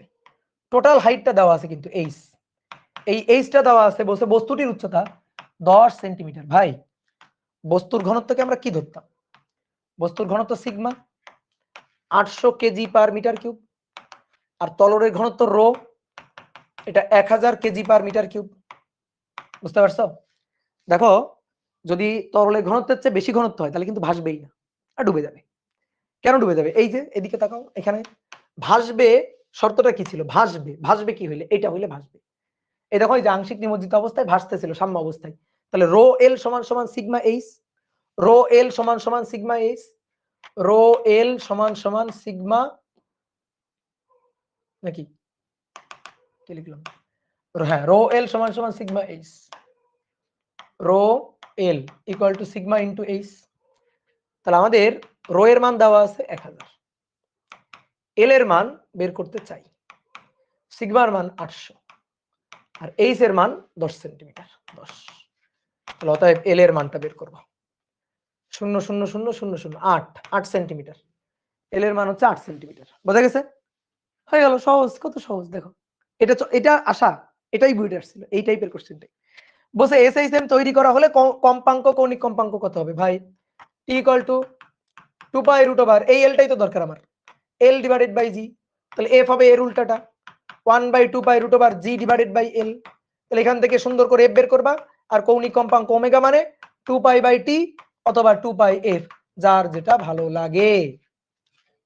ঠিক আছে, মূলে হচ্ছে টি, মূলে হচ্ছে এফ, এই দুইটা বের করতে পারলে সবই হয়ে যাবে। এই দুইটা যদি হিসাব নিকাশ করতে পারো তাহলে সবকিছু ডান। এই দুইটা হিসাব নিকাশ করতে পারলে সবকিছু ডান। বুঝলা? বুঝতে পেরেছ? ওকে, তাহলে এবার আসো দেখি আর কোনো কোশ্চেন আছে কিনা। আচ্ছা, আরেকটা কোশ্চেন আছে, কি বলছে? দুটি কণা সমান কম্পাঙ্ক বিস্তারে একই সরল রেখায় পাশাপাশি স্পন্দিত হচ্ছে। ভালো কথা। সাম্য অবস্থা থেকে সর্বোচ্চ সরণের অর্ধেক অবস্থানে তারা পরস্পর বিপরীত দিক থেকে অতিক্রম করলে তাদের দশা পার্থক্য কত? শুনাই তো মাথা ঘুরতেছে, প্রশ্ন পড়াইতে ভাই মাথা ঘুরতেছে, তাই না? কিন্তু প্রশ্ন অনেক সহজ। ঠিক আছে, প্রশ্ন অনেক সহজ। দেখো সরল রেখায় স্পন্দিত হচ্ছে, ধরো এটা হচ্ছে সরল রেখা, এই সরল রেখায় স্পন্দিত হচ্ছে, এটা হচ্ছে সাম্য অবস্থা। বুঝছে? দুটি কণা সমান কম্পাঙ্ক বিস্তারে, তাহলে বিস্তার একই, সাম্য অবস্থা থেকে এটারও বিস্তার যায়, এটারও বিস্তার যায়। তো বলছে সমান কম্পাঙ্ক বিস্তারে পাশাপাশি স্পন্দিত হচ্ছে সাম্য অবস্থা হতে, সাম্য অবস্থা এটা সাম্য অবস্থা হতে সর্বোচ্চ সরণের অর্ধেক অবস্থানে। আচ্ছা, সাম্য অবস্থা থেকে সর্বোচ্চ সরণ হচ্ছে বিস্তার, তার অর্ধেক সরণে এখানে। ঠিক আছে, এখানে, তাহলে এখানে x ইকুয়াল টু a/2। আচ্ছা, এই অবস্থানে তারা পরস্পর বিপরীত দিক থেকে অতিক্রম করলে তাদের দশা পার্থক্য কত? দুটো কণা বিপরীত দিক থেকে অতিক্রম, তার মানে একটা সাম্য অবস্থা থেকে উপরের দিকে উঠতেছে, উপরের দিকে যাচ্ছে, আর একটা তখন উপর থেকে নিচে নামতেছে, আর একটা তখন উপর থেকে নিচে নামতেছে, আর একটা উপর থেকে তখন নিচে নামতেছে। এই তাহলে পরস্পর বিপরীত দিক থেকে অতিক্রম করে, তাহলে এদের কি দশা সেম? কোনোভাবেই না। এদের কি দশা সেম? নো, কোনোভাবেই দশা সেম না। দশা সেম হতো যদি তারা একই দিকে থাকতো, যদি দুটোই উপরে উঠতো দুটোই নিচে নামতো তাহলে দশা সেম হইতো। তাহলে দশা কিন্তু সেম না। তুমি বলো তো, এই যে মনে আছে চরকি, এই যে চরকি, ধরো পর্দার উপর চরকিটা যখন এখান থেকে ঘোরা শুরু করলো তখন ছায়াটা এখানে না, আবার ঘুরে যখন এইখানে আসলো তখনও কিন্তু ছায়া এখানে, ঠিক আছে, তখনও কিন্তু ছায়া এখানে। তো বলো তো তাহলে এইখানে এখানকার ছায়া যখন এখানে, এখানকার ছায়া যখন এখানে, দুটোর দশা কি সেম? দুটোর দশা কি সেম? দশা সেম না।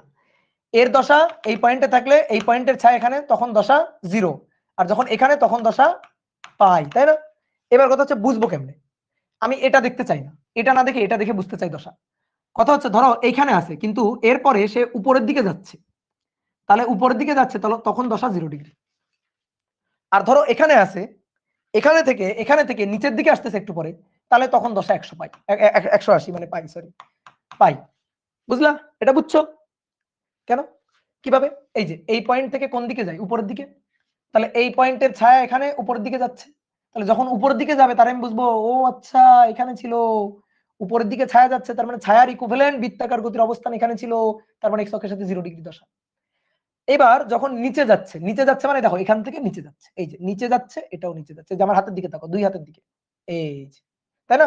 এই যে, তাহলে এই যে এখান থেকে নিচে যাচ্ছে, তাহলে এখান থেকে নিচে গেলে এখান থেকেও নিচে যাবে, তাহলে এখান থেকে যখন নিচে যাবে তখন বুঝবো এখান থেকে যাচ্ছে, তাহলে এটা পাই।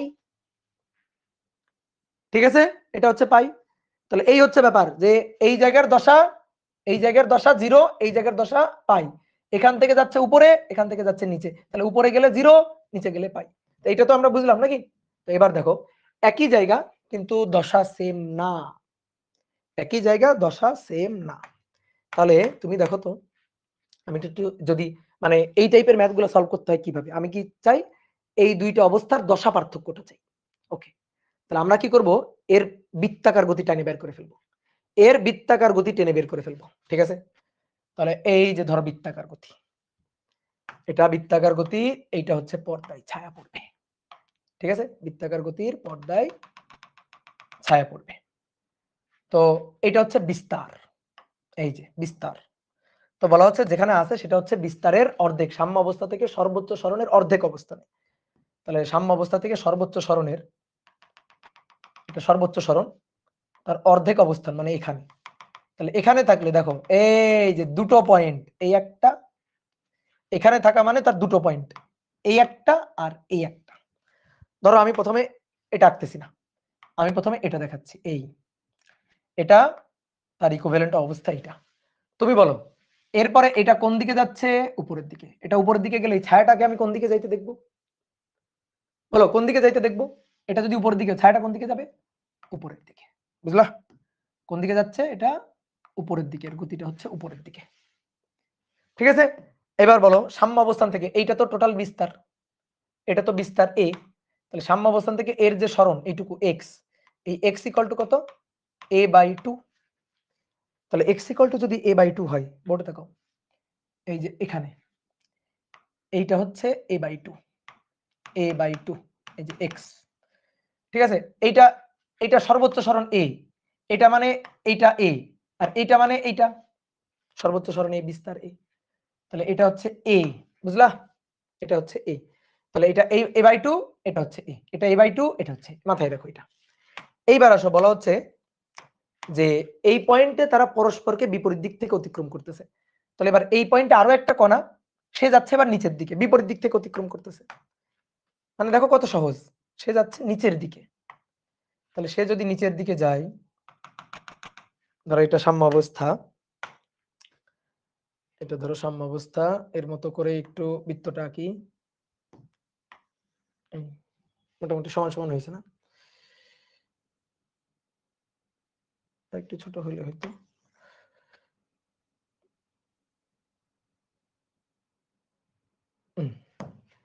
তাহলে এবার দেখো এটা হচ্ছে সর্বোচ্চ সরণ, এটা হচ্ছে সর্বোচ্চ সরণ, এটা সর্বোচ্চ সরণ বিস্তার এ, এটুকু এ, তাহলে তার অর্ধেক, তার অর্ধেক, তাহলে অর্ধেক মানে এই পয়েন্টে, এই পয়েন্টে কিন্তু এবার উপরে উঠতেছে না, নিচের দিকে যাচ্ছে। তাহলে নিচের দিকে মানে এই অবস্থা, বলো বলো নিচের দিকে মানে এই অবস্থা, বলো নো, নিচের দিকে মানে এই অবস্থা না। তাহলে কোনটা কোনটা কোন অবস্থা? নিচের দিকে মানে কোন অবস্থা? এই যে এখানে চরকি আছে, এখানে দেখো, এখান থেকে নিচের দিকে নামতেছে। তাহলে এবার এটা হচ্ছে কেন্দ্র। এবার এই পয়েন্টে এক্স কত? এই পয়েন্টে এক্স এই যে এইটুকু a/2, ঠিক আছে, এইটুকু আবার a/2, তাহলে এইটুকু a/2 হলে এই যে এটা, এইটুকু, এইটুকু মানে এটা, এটাও তাহলে a/2 হবে। তাহলে এটা a আর এটাও a/2, বুঝতে পারছো এটা?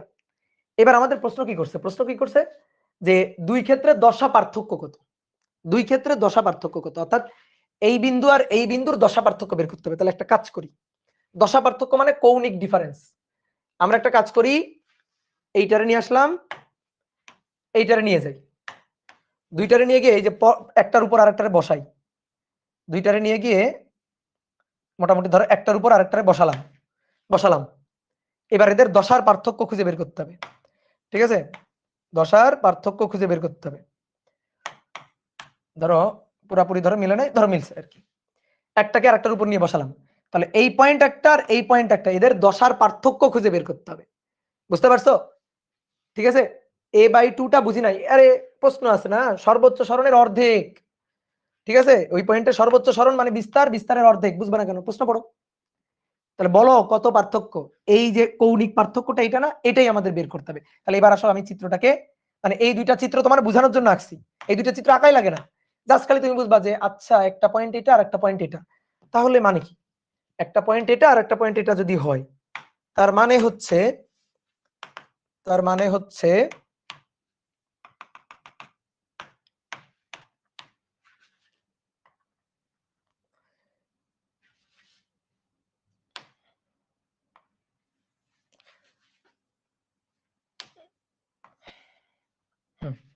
তার মানে হচ্ছে এই যে লাল অবস্থানটা হচ্ছে এটা, এটা হচ্ছে লাল অবস্থান, সরি গোলাপি, গোলাপি অবস্থান এটা,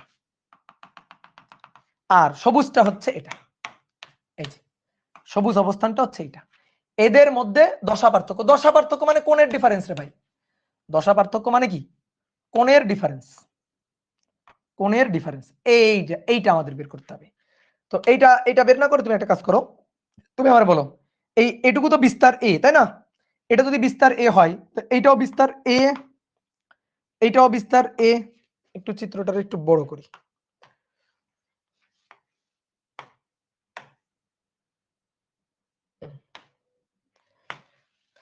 তাহলে এটা বিস্তার এ, এটা বিস্তার এ। এবার বলছে এই পয়েন্টে, এই পয়েন্টে সরণ হচ্ছে বিস্তারের অর্ধেক, সর্বোচ্চ সরণের অর্ধেক। তাহলে এই যে এইটুকু হচ্ছে a/2, a/2, তাহলে এটা যদি a/2 হয়, তাহলে দেখো ভালো করে দেখো, এইটাও তো a/2, এটা যদি a/2 হয়, এই যে এইটুকু, এইটাও তো ভাই আমাদের a/2, a/2, তাহলে এইটুকু আমাদের a/2, এই কোণটা থিটা, এই কোণটা থিটা। তাহলে তুমি আগে এই কোণটা বের করো তো, দেখো এটা একটা ত্রিভুজ, এটা একটা ত্রিভুজ, এইটা হচ্ছে a/2 আর এটা হচ্ছে আমাদের a। তাহলে কোণের সাথে থাকে হচ্ছে ভূমি, কোণের বিপরীত হয় লম্ব। তাহলে cos থিটা, cos থিটা, কবরে ভূত a/2 আছে অতিভুজ a, এ কাটাকাটি হাফ, তাহলে theta equal two cos inverse half মানে 60 ডিগ্রি, 60 ডিগ্রি অথবা π/3, বোঝা গেছে, 60 ডিগ্রি বা π/3। তাহলে দশা পার্থক্য হবে, দশা পার্থক্য হবে 2 থিটা, ঠিক আছে, ম্যাথ কিন্তু খুবই সহজ। তাহলে 2 ইন্টু π/3 অথবা 120 ডিগ্রি, ঠিক আছে, এই হচ্ছে आंसर, বুঝলা? এবার চিন্তা করো যে দুইটা এসএই সেম কণা, একটা উপরে উঠতেছে তো আরেকটা নিচে নামতেছে, তার মানে তাদের দশা পরস্পরের ঠিক বিপরীত। এবার বলছে এইটা কখন হবে, এইটা হবে যখন বিস্তারের অর্ধেক। তাহলে বিস্তারের অর্ধেক মানে একটা এই বিন্দু আর একটা এই বিন্দু, এখান থেকে উপরে যাচ্ছে, এখান থেকে নিচে আসতেছে। তাহলে এদের মধ্যে দশার পার্থক্য মানে এই কোণটা বের করতে হবে, এটা এ, এটা a/2, তাহলে এই কোণটা 60 ডিগ্রি, 60 ডিগ্রি, 60 60 কত, 120 ডিগ্রি হয়ে গেল। বুঝলা? তুমি কিন্তু এই দুইটা চিত্র আঁকবা না, এটা তোমার বোঝানোর জন্য আঁকছি। জাস্ট এই চিত্র আঁকবা, উত্তর বের করে ফেলবা, এইটুকু। এটা একটা এমসিকিউ টাইপ কোশ্চেন। এই যে গতবার আইইউটিতে আসছিল, গতবার আইইউটিতে আসে এটা। বুঝা গেছে? ওকে, এবার একটা সুন্দর একটা কোশ্চেন আছে। একটি কণা সরল রেখা বরাবর দোল গতি সম্পন্ন করছে। হ্যাঁ, তো বলছে স্থির অবস্থা হতে, স্থির অবস্থা হতে, ভালো করে পড়ো, স্থির অবস্থাতে চলতে শুরু করে প্রথমে টি সেকেন্ডে এ দূরত্ব, পরবর্তী টি সেকেন্ডে 2a দূরত্ব অতিক্রম করে, তাহলে এর বিস্তার কত? এটা কিন্তু খুবই সুন্দর একটা কোশ্চেন। কোত্থেকে যাত্রা শুরু, ভালো করে বুঝো, স্থির অবস্থা থেকে।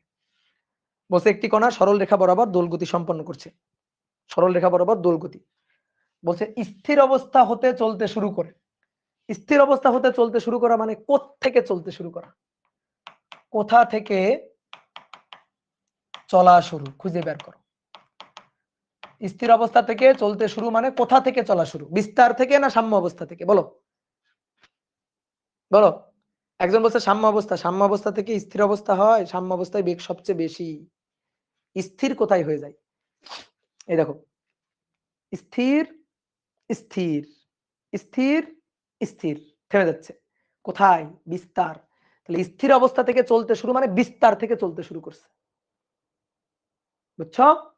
বিস্তার থেকে চলতে শুরু করছে, তাহলে এইটা বুঝে গেলেই কাজ শেষ। তাহলে ধরো এটা হচ্ছে সাম্য অবস্থা, তাহলে বিস্তার থেকে চলতে শুরু করছে, এইখান থেকে চলা শুরু T0। এই যে বিস্তার থেকে যদি চলা শুরু করে তাহলে ডেল কত কি আর বলে দেওয়া লাগে? ডেল কত? π/2। বিস্তার থেকে চলতে শুরু করলে ডেল π/2। আচ্ছা, এখান থেকে চলা শুরু, তাহলে ডেল π/2। এবার কি বলছে? টি সেকেন্ডে এ দূরত্ব অতিক্রম করে, টি সেকেন্ডে, টি সময়ে এখান থেকে ধরো এইটুকু আসছে। আচ্ছা, আমরা বিস্তারটা ধরে নিই, বিস্তারটা হচ্ছে এ। টি সেকেন্ডে ধরো এখান থেকে এতটুকু আসছে, এতটুকু আসছে টি সেকেন্ডে। তাহলে টি সেকেন্ডে যে দূরত্বটা অতিক্রম করছে সেটা হচ্ছে এ। তাই বলছে যে টি সেকেন্ডে এ দূরত্ব অতিক্রম করেছে। আচ্ছা, আগে এইটুকুই থাকি, টি সেকেন্ডে যদি এ দূরত্ব অতিক্রম করে, তুমি আমার সরণের সমীকরণটা লিখে দাও। সরণের সমীকরণটা, সরণের সমীকরণটা হচ্ছে, আমরা জানি কি সরণের সমীকরণ x ইকুয়াল টু, আমরা জানি সরণের সমীকরণ x equal to a sin omega T plus del. তাহলে বিস্তার হচ্ছে a sin, এই পয়েন্টটা আমি লিখতেছি, এটা হচ্ছে টি সময়, এই যে টি সময়,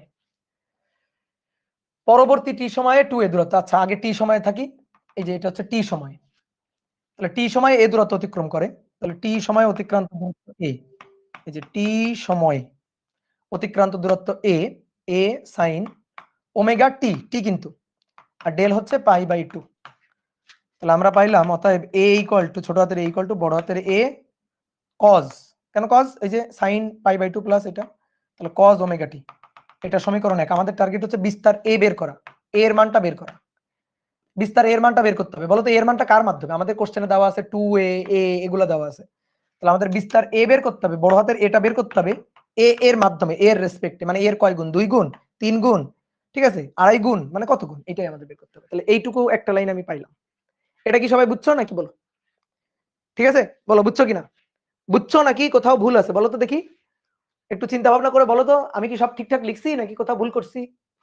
একটা মারাত্মক বড় ভুল করছি, খুঁজে বের করো, মারাত্মক বড় একটা ভুল করছি। কোথায় ভুল করছি? সরণের সমীকরণ x এ, সরণের সমীকরণ x, অ্যাঙ্গেলে ভুল করি নাই। যাত্রা শুরু বিস্তার থেকে, T0 তে যাত্রা শুরু বিস্তার থেকে। আসো আবার প্রথম থেকে বলি। একজন বলছে রিক্যাপ রিক্যাপ রিক্যাপ, এই ভালো করে শুনবা, ভালো করে শোনো, মনোযোগ দিয়ে শোনো, কোনো কমেন্ট করা যাবে না, ঠিক আছে? ম্যাথগুলো খুবই সহজ, জাস্ট খালি বুঝতে হবে প্রশ্ন পড়ে। বলছে স্থির অবস্থা থেকে যাত্রা শুরু, তো স্থির অবস্থা সরল সন্ধিত স্পন্দনের বেগ 0 কোথায়? স্থির অবস্থা কোথায় বলো? বিস্তারে। তাহলে বিস্তার থেকে চলা শুরু, বিস্তার থেকে উপরের দিকে যায়, বিস্তার থেকে তো এইদিকে আসবে, তাহলে বিস্তার থেকে চলা শুরু, বিস্তার থেকে চলা শুরু করলে ডেল π/2 হয়, ডেল 90 ডিগ্রি হয়। এটা তো মানো বিস্তার থেকে মানে এখান থেকে, এই যে এখান থেকে চরকি ঘোরা শুরু করবে, তাহলে কত কোণ নিয়ে? π/2 কোণ নিয়ে। এগুলো তো ছোটবেলায় শিখে আসছি আমরা। তাহলে T0 তে ডেল π/2। এবার তারপরে এখান থেকে টি সময় এ দূরত্ব অতিক্রম করছে, তাই বলছে আমাদের। আর ধরে নিলাম সরল সন্ধিত স্পন্দনটার বিস্তার হচ্ছে বড় হাতের, ঠিক আছে? তাহলে এই যে টি সময়ে সরণের সমীকরণ আমরা জানি x = a sin omega T plus হচ্ছে ডেল, তাহলে আমি বসাচ্ছি এ বিস্তার সাইন ওমেগা টি সময়, এই যে টি সময়, তাহলে ওমেগা টি প্লাস ডেল কত, ডেল হচ্ছে π/2 বসালাম। এবার এক্স কত, এক্স কি এ, নো, এই জায়গাটায় ভুল, এক্স সব সময় সাম্য অবস্থা থেকে হয় রে ভাই, সাম্য অবস্থা থেকে এইটা এক্স, এইটা এক্স, তাহলে এটা এক্স কত হবে, বড় হাতের এ মাইনাস ছোট এইটা বুঝতে হবে, ঠিক আছে, এইটা বুঝতে হবে।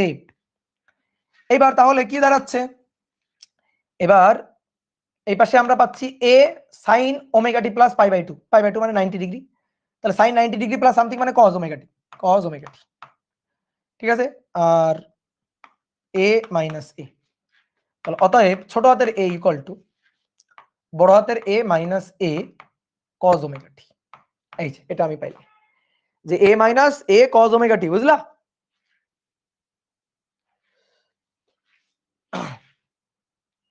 ওকে, এইবার আসো পরের লাইন পড়ো, পরের লাইন, পরের লাইনে কি বলছে পড়ো, এবার বলছে পরবর্তী টি সেকেন্ডে, পরবর্তী টি সেকেন্ড, ভালো করে বোঝো এবার, এই যে সাম্য অবস্থা,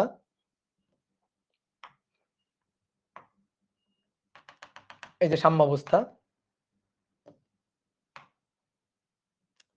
সাম্য অবস্থা পরবর্তী টি সেকেন্ডে বিস্তার থেকে তো চলা শুরু, এখান থেকে t0, এখান থেকে চলা শুরু, এবার এখান থেকে চলে টি সেকেন্ডে আসছিল এ দূরত্ব, পরবর্তী টি সেকেন্ডে আরো 2a দূরত্ব ভাই, পরবর্তী টি সেকেন্ডে আরো 2a দূরত্ব, প্রথমে টি সময়ে এ দূরত্ব, এইটুকু এ, এইটুকু এ, পরবর্তী 2t তে এই যে এই পয়েন্টটা হচ্ছে 2t সময়, তাহলে আরো 2a, এটা এ তো ছিল, আরো 2a, আর বিস্তার হচ্ছে এ, তাহলে সাম্য অবস্থান থেকে সরণ বলো কত, সাম্য অবস্থান থেকে সরণ এক্স কত, বলো দেখি এক্স কত,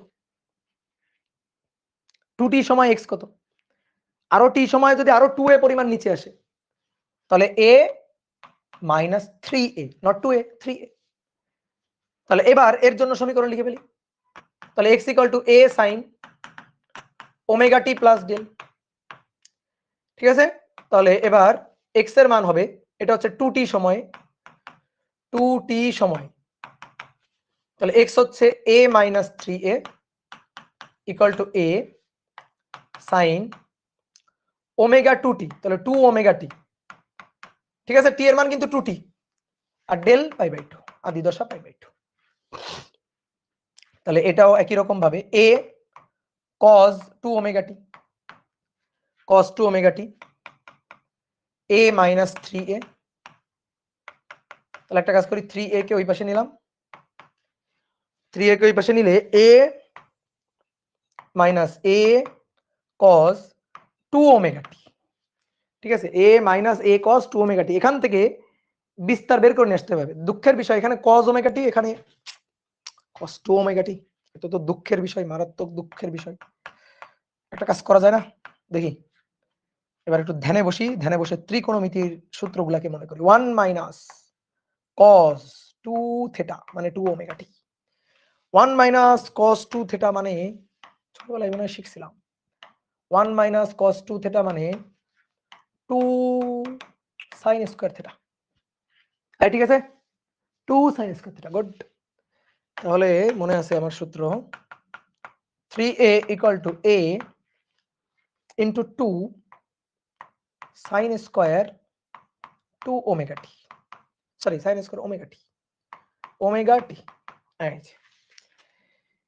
এবার এটা হয়ে গেল cos, এটা হয়ে গেল sin, দেখতে তো ভালো লাগলো না, তাহলে আরেকটা সূত্র লিখি, আরেকটা সূত্র হচ্ছে আমি দুইটাকে cos বানাইতে চাই, অনেকে বলছে ভাই দুটো তো cos হয়েই ছিল, লাভ ছিল না, এটা ছিল 2 ওমেগা টি, মানে এটা ছিল ওমেগা, এটা ছিল 2 ওমেগা টি, এই কারণে cos হয়ে লাভ ছিল না, আমি কি করতে চাই, আমি ওমেগা টি বানাইতে চাই, আমি ওমেগা টি বানালাম, এটাও ওমেগা টি, এটাও ওমেগা টি, কিন্তু sin ওমেগা টি হয়ে বসে থাকলো, তাহলে sin square theta equal to 1 minus cos square theta, মানে sin square plus cos square equal to 1, তাহলে ভাইয়া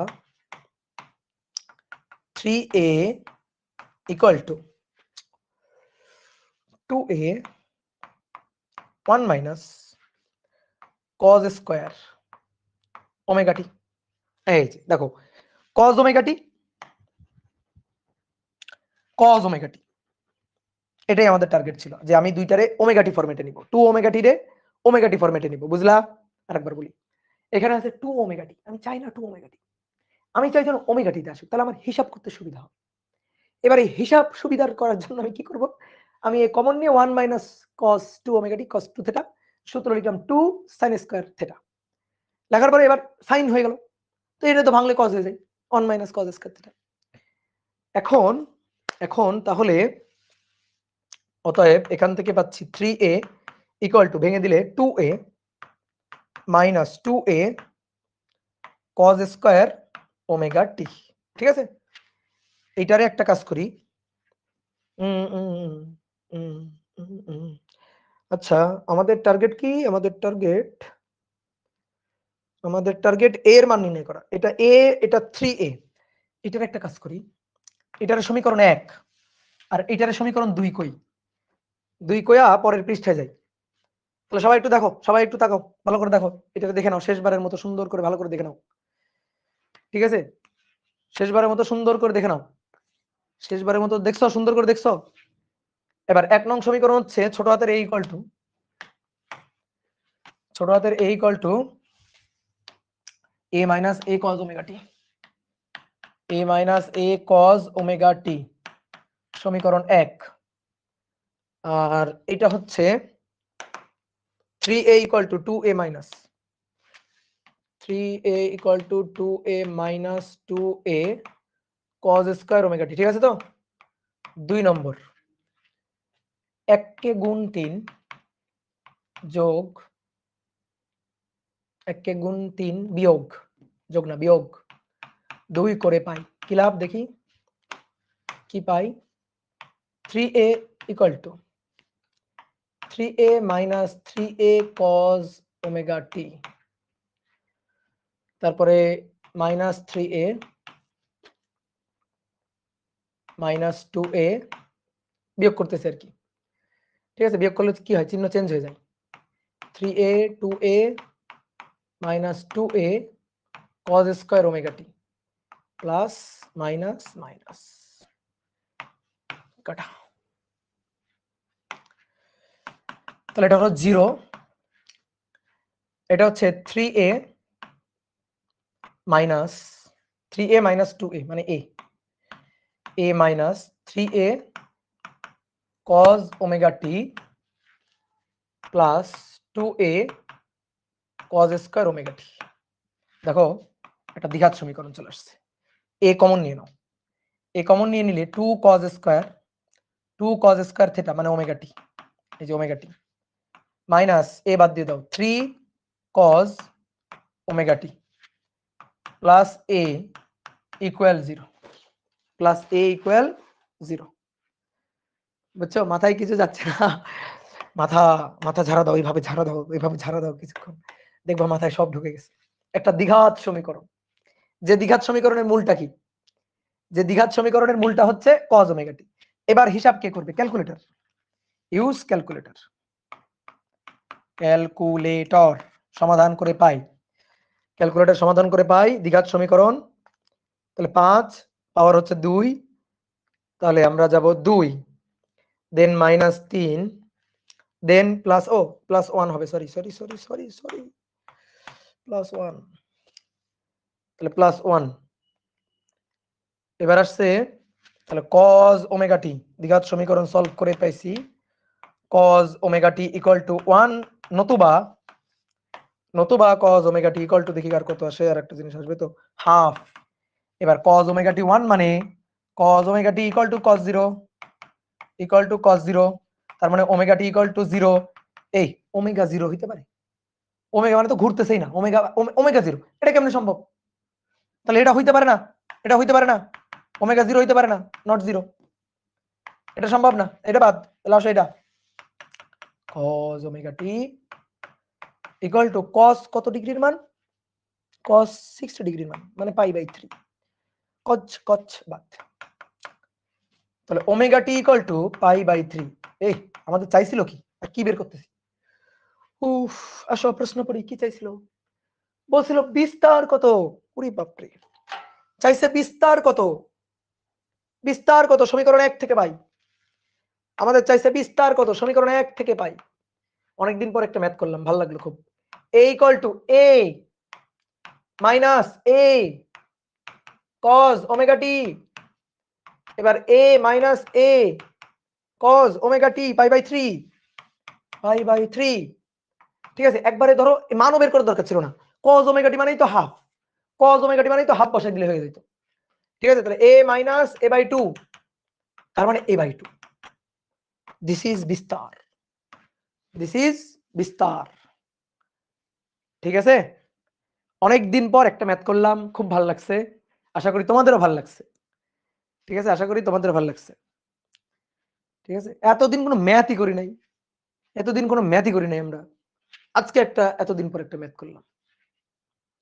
ঠিক আছে, দেখতেই কত সুন্দর লাগতেছে, বাহ বাহ বাহ বাহ বাহ বাহ বাহ, সুন্দর। ম্যাথের জন্য একটা তালি হবে, এই ম্যাথটার জন্য একটা স্পেশাল তালি হবে। ওকে ওকে ওকে ওকে,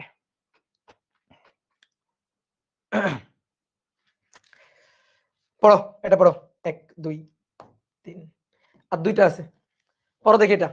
সরল দোলগতির দুটি কণার কম্পাঙ্ক সমান, প্রথম কণা যখন মধ্যবিন্দু অতিক্রম করে তখন দ্বিতীয় কণা একই দিকে গতিশীল অবস্থায় তার মধ্যবিন্দু থেকে 3 সেন্টিমিটার দূরে থাকে।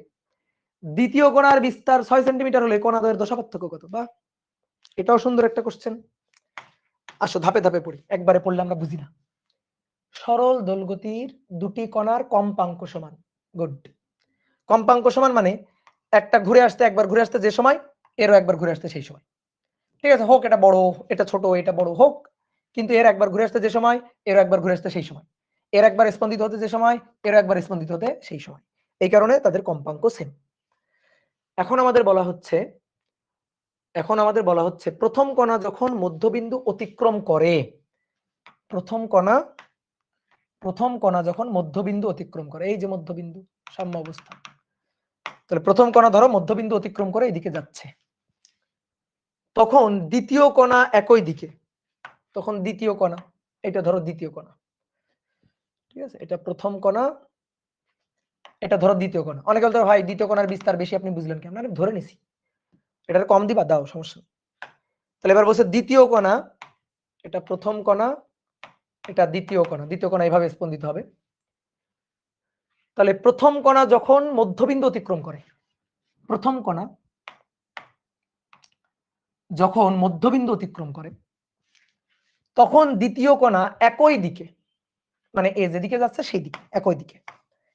তাহলে দ্বিতীয় কণাটা, এই যে দ্বিতীয় কণাটা একই দিকে,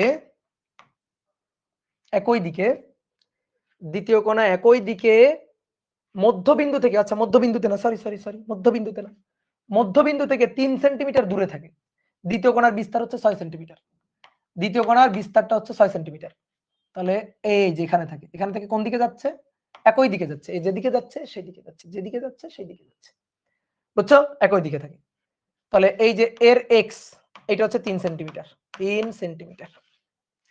এবার নিজেরা করো, নাও, এদের দশা পার্থক্য কত বের করতে হবে। ভাই এর দশা কত? এ তো মধ্যবিন্দু দিয়ে যাত্রা শুরু। এই তাকাও, বলো, সবার পারতে হবে, না পারলে কান ধরে দাঁড় করে দিব। বলো এই পয়েন্টের দশা কত? দশা কত? এর আদি দশা কত বা দশা কত? এই পয়েন্টে তার দশা কত? সে সাম্য অবস্থায় আছে, বলো বলো বলো। এই যে সাম্য অবস্থায় আছে রে ভাই, সাম্য অবস্থায়, তার দশা কত? 0। গুড, তাহলে এর দশাটা 0, তাহলে মাথায় রাখো এর দশা 0 ডিগ্রি, 0। এবার এর দশা বের করে ফেলবো, দেন দশা বের করে বিয়োগ করে দিব, দশা বের করে বিয়োগ করে দিব, বুঝছো আমার কথা? তাহলে এবার এখানে দশা বের করতে চাই, তাহলে এখানে দশাটা কত দেখি, হিসাব করি, বের করি। দশাটা কত? দশা মানে কি? কৌণিক অবস্থান না? দশা মানে কৌণিক অবস্থান। এর যে দশা 0 সেটা আমি তোমার বের করে দেখাই দিব। দেখো সরণের সমীকরণ কি? x equal to a sin, দশা মানে যা আছে সাইনের পরে তাই, সেটাই দশা। ঠিক আছে, সাইনের পরে যা থাকবে ওটাই তো দশা। সাইনের পরে কি ছিল? সাইন থিটা ছিল না? ওটাই তো দশা। তাহলে ধরো এটা থিটা 1 বললাম, তাহলে সাম্য অবস্থায় আছে, সাম্য অবস্থায়, তাহলে x0 a sin থিটা 1। তাহলে দেখো এই পাশে গিয়ে 0 হয়ে গেল, সাইন কতর মান 0, থিটা 1, সাইন 0 এর মান 0, 0। এবার আসো এর জন্য এই পয়েন্টে দশা বের করতে চাই। আচ্ছা x equal to a sin, a sin θ2। তো এর x এর মান কত 3 সেন্টিমিটার, ঠিক আছে, এর মান কত 6 সেন্টিমিটার, বিস্তার 6 সেন্টিমিটার। তাহলে ওই পয়েন্টে sin θ2, তাহলে অতএব θ2 হবে sin ইনভার্স 1/2। এই বলো sin ইনভার্স হাফ কত হয়? sin inverse half 30 degree, sin inverse half হচ্ছে 30 ডিগ্রি। তাহলে π/6, বুঝা গেছে? 30 ডিগ্রি π/6 অথবা 30 ডিগ্রি, π/6 অথবা 30 ডিগ্রি, বুঝছো? এবার তাহলে দশা পার্থক্য,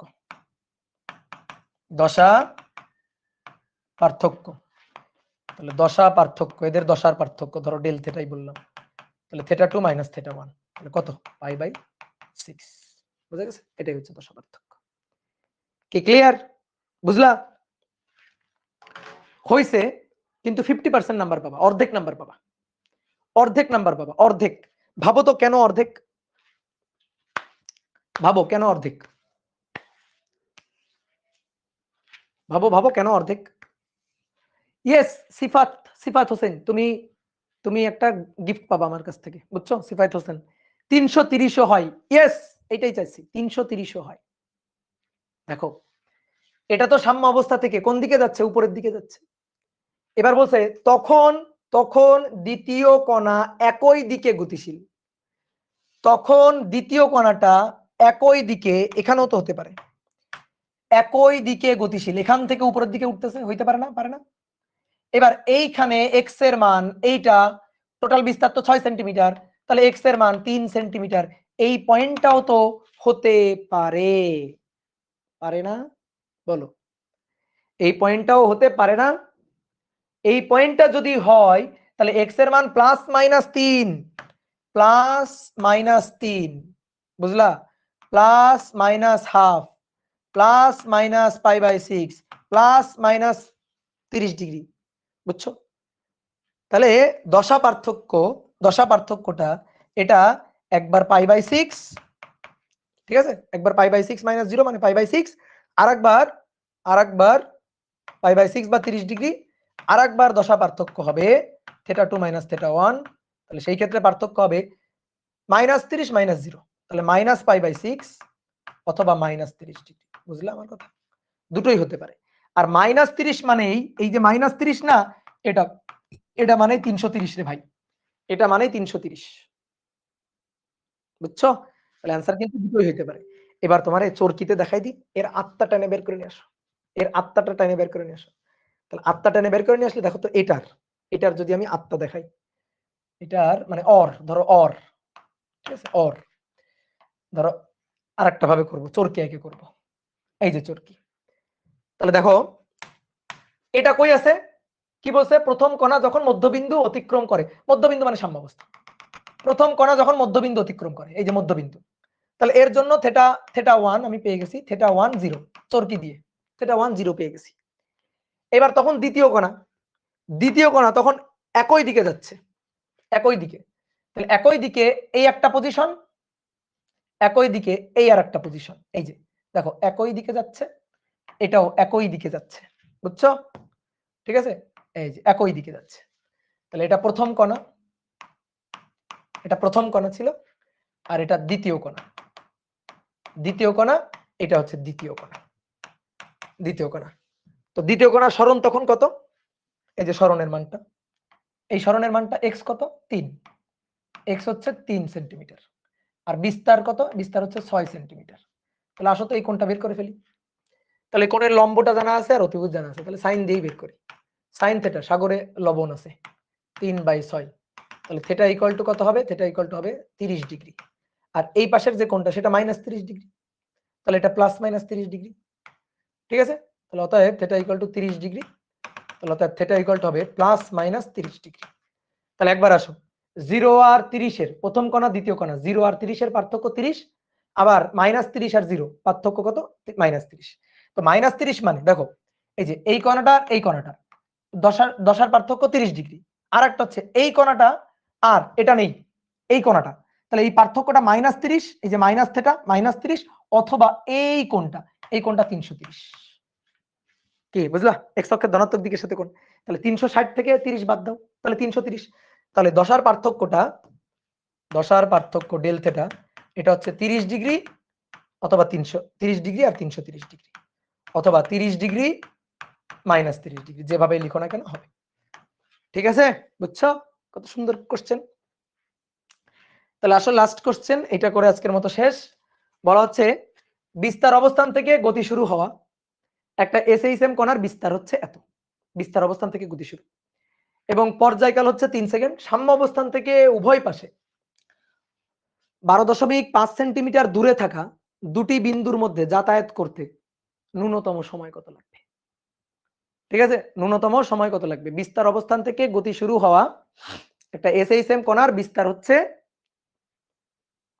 25 সেন্টিমিটার, বিস্তার দেওয়া আছে। পর্যায়কাল 3 সেকেন্ড, বলছে সাম্য অবস্থান থেকে উভয় পাশে।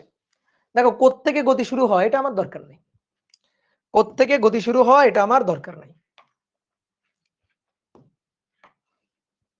এটা হচ্ছে সাম্য অবস্থান, বিস্তার 25, এর মান 25 সেন্টিমিটার। পর্যায়কাল টি এর মান দেওয়া আছে। সাম্য অবস্থান থেকে উভয় পাশে 12.5 সেন্টিমিটার দূরে থাকা, সাম্য অবস্থান থেকে উভয় পাশে এই এই এই দূরত্বটা 12.5 সেন্টিমিটার দূরে থাকা দুটি বিন্দুর মধ্যে যাতায়াত করতে, মানে এখান থেকে এখানে আর এখান থেকে এখানে যাতায়াত করতে ন্যূনতম সময়, যাতায়াত করতে ন্যূনতম সময় বের করবা, আবার সর্বোচ্চ সময়টাও বের করবা। আচ্ছা দেখো তো, ফ্লোরে দেখো, দেখো আমি তোমার পথ দেখাচ্ছি।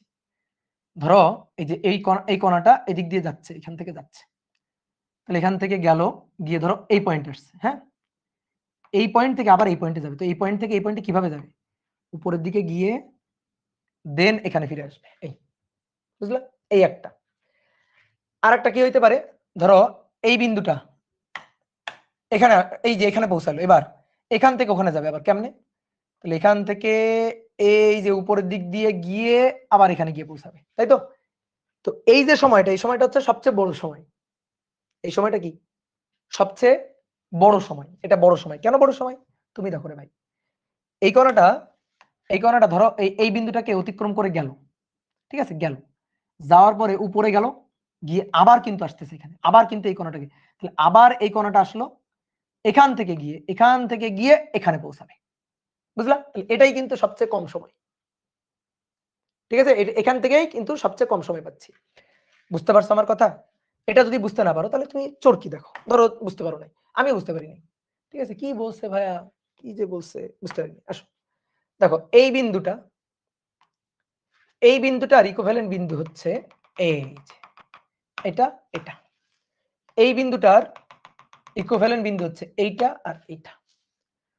তাহলে আমাদের এটা ধরো এ পয়েন্ট, এটা বি পয়েন্ট, তাহলে এই যে এ এ আর এটা বি বি। এবার এ থেকে বিতে যাওয়ার ন্যূনতম সময় লাগবে। বড় দেখো, দেখো এ থেকে বিতে যাচ্ছে, দেখো এ থেকে এ হয়ে বি, এই এ থেকে বি, এ থেকে বি, আবার বি থেকে এ, এটা হচ্ছে বড় সময়। ঠিক আছে, ন্যূনতম না, ন্যূনতম হচ্ছে বি থেকে, এই যে ন্যূনতম, ন্যূনতম হচ্ছে এ থেকে বি, এটা ন্যূনতম, বুঝলা? এটাই কম। এই যে বি থেকে এ ন্যূনতম, এ থেকে বি ন্যূনতম, এই যে বি থেকে এ থেকে বি, এ থেকে ঘুরে এসে বি, না বেশি হয়ে গেল, বি থেকে ঘুরে গিয়ে আবার এ, না বেশি হয়ে গেল। বুঝতে পারছো এটা? তাহলে আসো ন্যূনতম সময়ের জন্য, ন্যূনতম সময়ের জন্য এই যে এইখান থেকে এইখানে, এবার আমাদের কি বলছে, এই দূরত্বটা কত? 12.5। এটা এটা এটা তো 25, এটা 12.5 হলে এই যে এটা 12.5, এটা 12.5, ঠিক একইভাবে এটাও 12.5। তাহলে এই কোণটা থেটা, এই কোণটা থেটা। তাহলে কোণের লম্ব দেওয়া আছে সাইন, তাহলে সাইন থেটা হচ্ছে সাগরে লবণ 12.5, অতিভুজ 25। তাই বলো থেটা কত? থেটা কত? Sine inverse half, sine inverse half d d t t. আর ভাল লাগে না, বুঝলা? তোমাদের পড়াইতে আর ভাল লাগে না। এখন ঘুরতে টুরতে যাইতে হবে। থিটা কত? 30 ডিগ্রি। তাহলে থিটা 30 বা পাই বাই 6, পাই বাই 6। ওকে, কিন্তু আমাদের চাইছে এখান থেকে এখানে যেতে সময় সময় সময় ডেল্টি, এটা চাইছে। কি চাইছে? সময় ডেল্টি চাইছে। ওকে, ডান। এই একটা বৃত্তাকার পথ, আমি বললাম এই যে কোণ থিটা, ওমেগা হচ্ছে কৌণিক বেগ, ওখানে যাইতে সময় ডেল্টি বের করো। কিভাবে বের করবা? এস ইকুয়াল টু ভিটি হলে থিটা ইকুয়াল টু হবে ওমেগা টি। আর কি আমার বলে দিতে হবে টি কেমনে বের করবা তুমি? এটা যদি আমার বলে দিতে হয় তোমার মাইর হবে।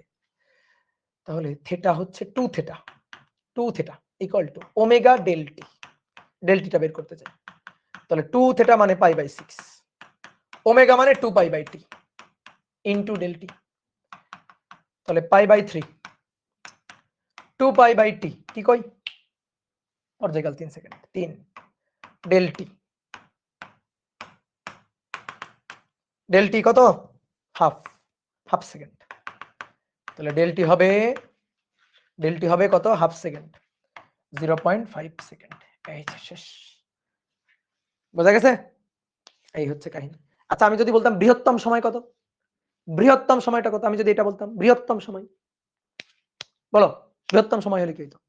বৃহত্তম সময় হলে এইখান থেকে এখানে, ঠিক আছে, এখান থেকে এখানে, এটা হতো বৃহত্তম সময়। তাহলে তখন কোণ কত হইতো? তখন কোণ হইতো কত? কোণ হইতো পাই নাকি? কোণ কি পাই হইতো? এখান থেকে এখানে, হ্যাঁ পাই তো হওয়ার কথা মনে হচ্ছে, তাই না? এটা যদি দেখো, এটা যদি কত হয়? 30, তাহলে 180 বিয়োগ 30, 180 বিয়োগ 30, 150, ঠিক আছে, 150। আর 150 এর পরে এই কোণ যা, এই কোণ তাই, তাহলে 150 যোগ 30, হ্যাঁ 180 হইতো, 180, তখন হইতো 180 পাই। তাহলে তখন তুমি এখানে পাই বসাইতা, এখানে বসাইতা পাই। যদি বলতো বৃহৎ বৃহৎ সময়টা কত? 180 কি করতে? বুঝতে পারছো? তাহলে আজকে আমরা বেশ ভালো সুন্দর সুন্দর ম্যাথ করছি। আর কি নাই, আর কি নাই, আর কি নাই, নাই। আজকে কিন্তু আমরা বেশ ভালো সুন্দর সুন্দর কয়েকটা ম্যাথ করছি। তো এই ম্যাথগুলো করো। আমি তোমার এই যে লাস্টের দিকে যে চোরকি দিয়ে এই যে এই কিছু ম্যাথ করলাম না, এই একটা, এই একটা, এই একটা, হ্যাঁ এই একটা, এই যে ম্যাথগুলো করলাম না, এই ম্যাথগুলো কিন্তু খুবই সুন্দর। এবার কথা হচ্ছে কি, আমি তোমারে, তুমি একটা সময় গিয়ে ফিল করবা, আমি তোমারে সবচেয়ে সহজ নিয়মটা করাইছি, একেবারে চোখে দেখা নিয়মটা, ফিল করার নিয়মটা আমি তোমারে করাইছি। বাট এই ম্যাথগুলা কিন্তু তুমি কিছু কিছু জায়গায় দেখবা অনেক জটিল করে করা আছে। যখনই তোমার সরল সন্ধিত স্পন্দনের কোনো ম্যাথকে জটিল লাগবে, তুমি কি করবা? ওর থেকে আত্মা টেনে বের করে নিয়ে আসবা, আত্মা টেনে বের করে নিয়ে আসবা, দেখবা আরে এ তো আমি সব পারি। ঠিক আছে, সম্পর্কটা করবা সরল সন্ধিত স্পন্দনের আত্মার সাথে সম্পর্ক, বুঝলা? তাহলে সবাই ভালো থাকো, সুস্থ থাকো। এই অধ্যায়টা আমি খুবই ভালো করে পড়াই দিয়েছি। যাদের বোর্ড পরীক্ষা টার্গেট বা যাদের মেডিকেল টার্গেট তারা প্রথম 10টা ক্লাস করলে এনাফ। যাদের ইঞ্জিনিয়ারিং টার্গেট তারা 11-12 দুইটা ক্লাস করে রেখো, ভালো হবে। ঠিক আছে, বাট কেউ যদি মনে করো ভাই আমার বোর্ড পরীক্ষা পর্যন্ত টার্গেট, আমি মেডিকেল পর্যন্ত আমার টার্গেট, তাহলে প্রথম 10টা ক্লাস করলেই এনাফ। বুঝতে পারছো? আর যদি মনে করো ইঞ্জিনিয়ারিং টার্গেট, তাহলে 11-12 ক্লাস এই দুইটা অবশ্যই করিও। করলে কি হবে? এখন থেকে তুমি আগাই থাকবা। ঠিক আছে, তোমার মনে করো যে অ্যাডমিশনে গিয়ে খুব বেশি প্রেসার তোমার পড়বে না। যারা একাডেমিক সাইকেল গুলাতে খুব ভালো করে পড়াশোনা করে, দেখবে একটা সময় গিয়ে তারাই কিন্তু একটা ভালো অবস্থানে চান্স পায়। বুঝছো? তো এই কারণে একাডেমিকটা থেকে ভালো করে পড়াশোনা করো, মনোযোগ দিয়ে পড়াশোনা করো। যা পড়াচ্ছি দেখো, আমরা অল্প অল্প অল্প অল্প করে পড়াচ্ছি, খুবই অল্প অল্প পড়াচ্ছি। বিশেষ করে আমি তো পড়াই অল্প। ঠিক আছে, এটা আমি কইতে পারি যে আমি খুবই অল্প অল্প করে পড়াই। এই অল্প অল্প করে পড়াটা খুব ভালোভাবে নিজে পড়ো, বেশি বেশি বেশি বেশি বেশি বেশি করে প্র্যাকটিস করো। ঠিক আছে, ভালো করে ভালো জায়গায় চান্স পেতে গেলে কি করা লাগবে? Practice, practice, practice. প্র্যাকটিস করে করে ম্যাথ গুলা করতে করতে এমন ভাবে মুখস্থ করে ফেলবা, ধরো এই একটা ম্যাথ দিলে তোমার যেন মনে হবে আরে এটা অপূর্ব ভাই করাইছিল অমুক ক্লাসে, এত নম্বর ম্যাথ করাইছিল, এরকম জানে মানে করতে করতে মুখস্থ। ঠিক আছে, তাহলে কোশ্চেন পাওয়ার পরে ভাবনা চিন্তা করতে সময় লাগবে না, দেখবা তোমার কলম অটর চলতেছে। তো এই কাজটা করবা। তো সবাইকে শুভেচ্ছা জানিয়ে আজকের ক্লাসটা এখানে শেষ করছি। সবাই ভালো থাকো, সুস্থ থাকো, পড়াশোনার মধ্যে থাকো। আর নেক্সট তোমাদের সাথে আমার শুরু হচ্ছে মহাকর্ষ অধ্যায়। ঠিক আছে, মনে হয় গ্যাপ দিব না, আমরা দ্রুতই শুরু করে দিব। নেক্সট ধরো যে মহাকর্ষ ক্লাস শুরু হয়ে যাবে কয়েকদিনের মধ্যে। ওকে, টাটা, ভালো থাকো।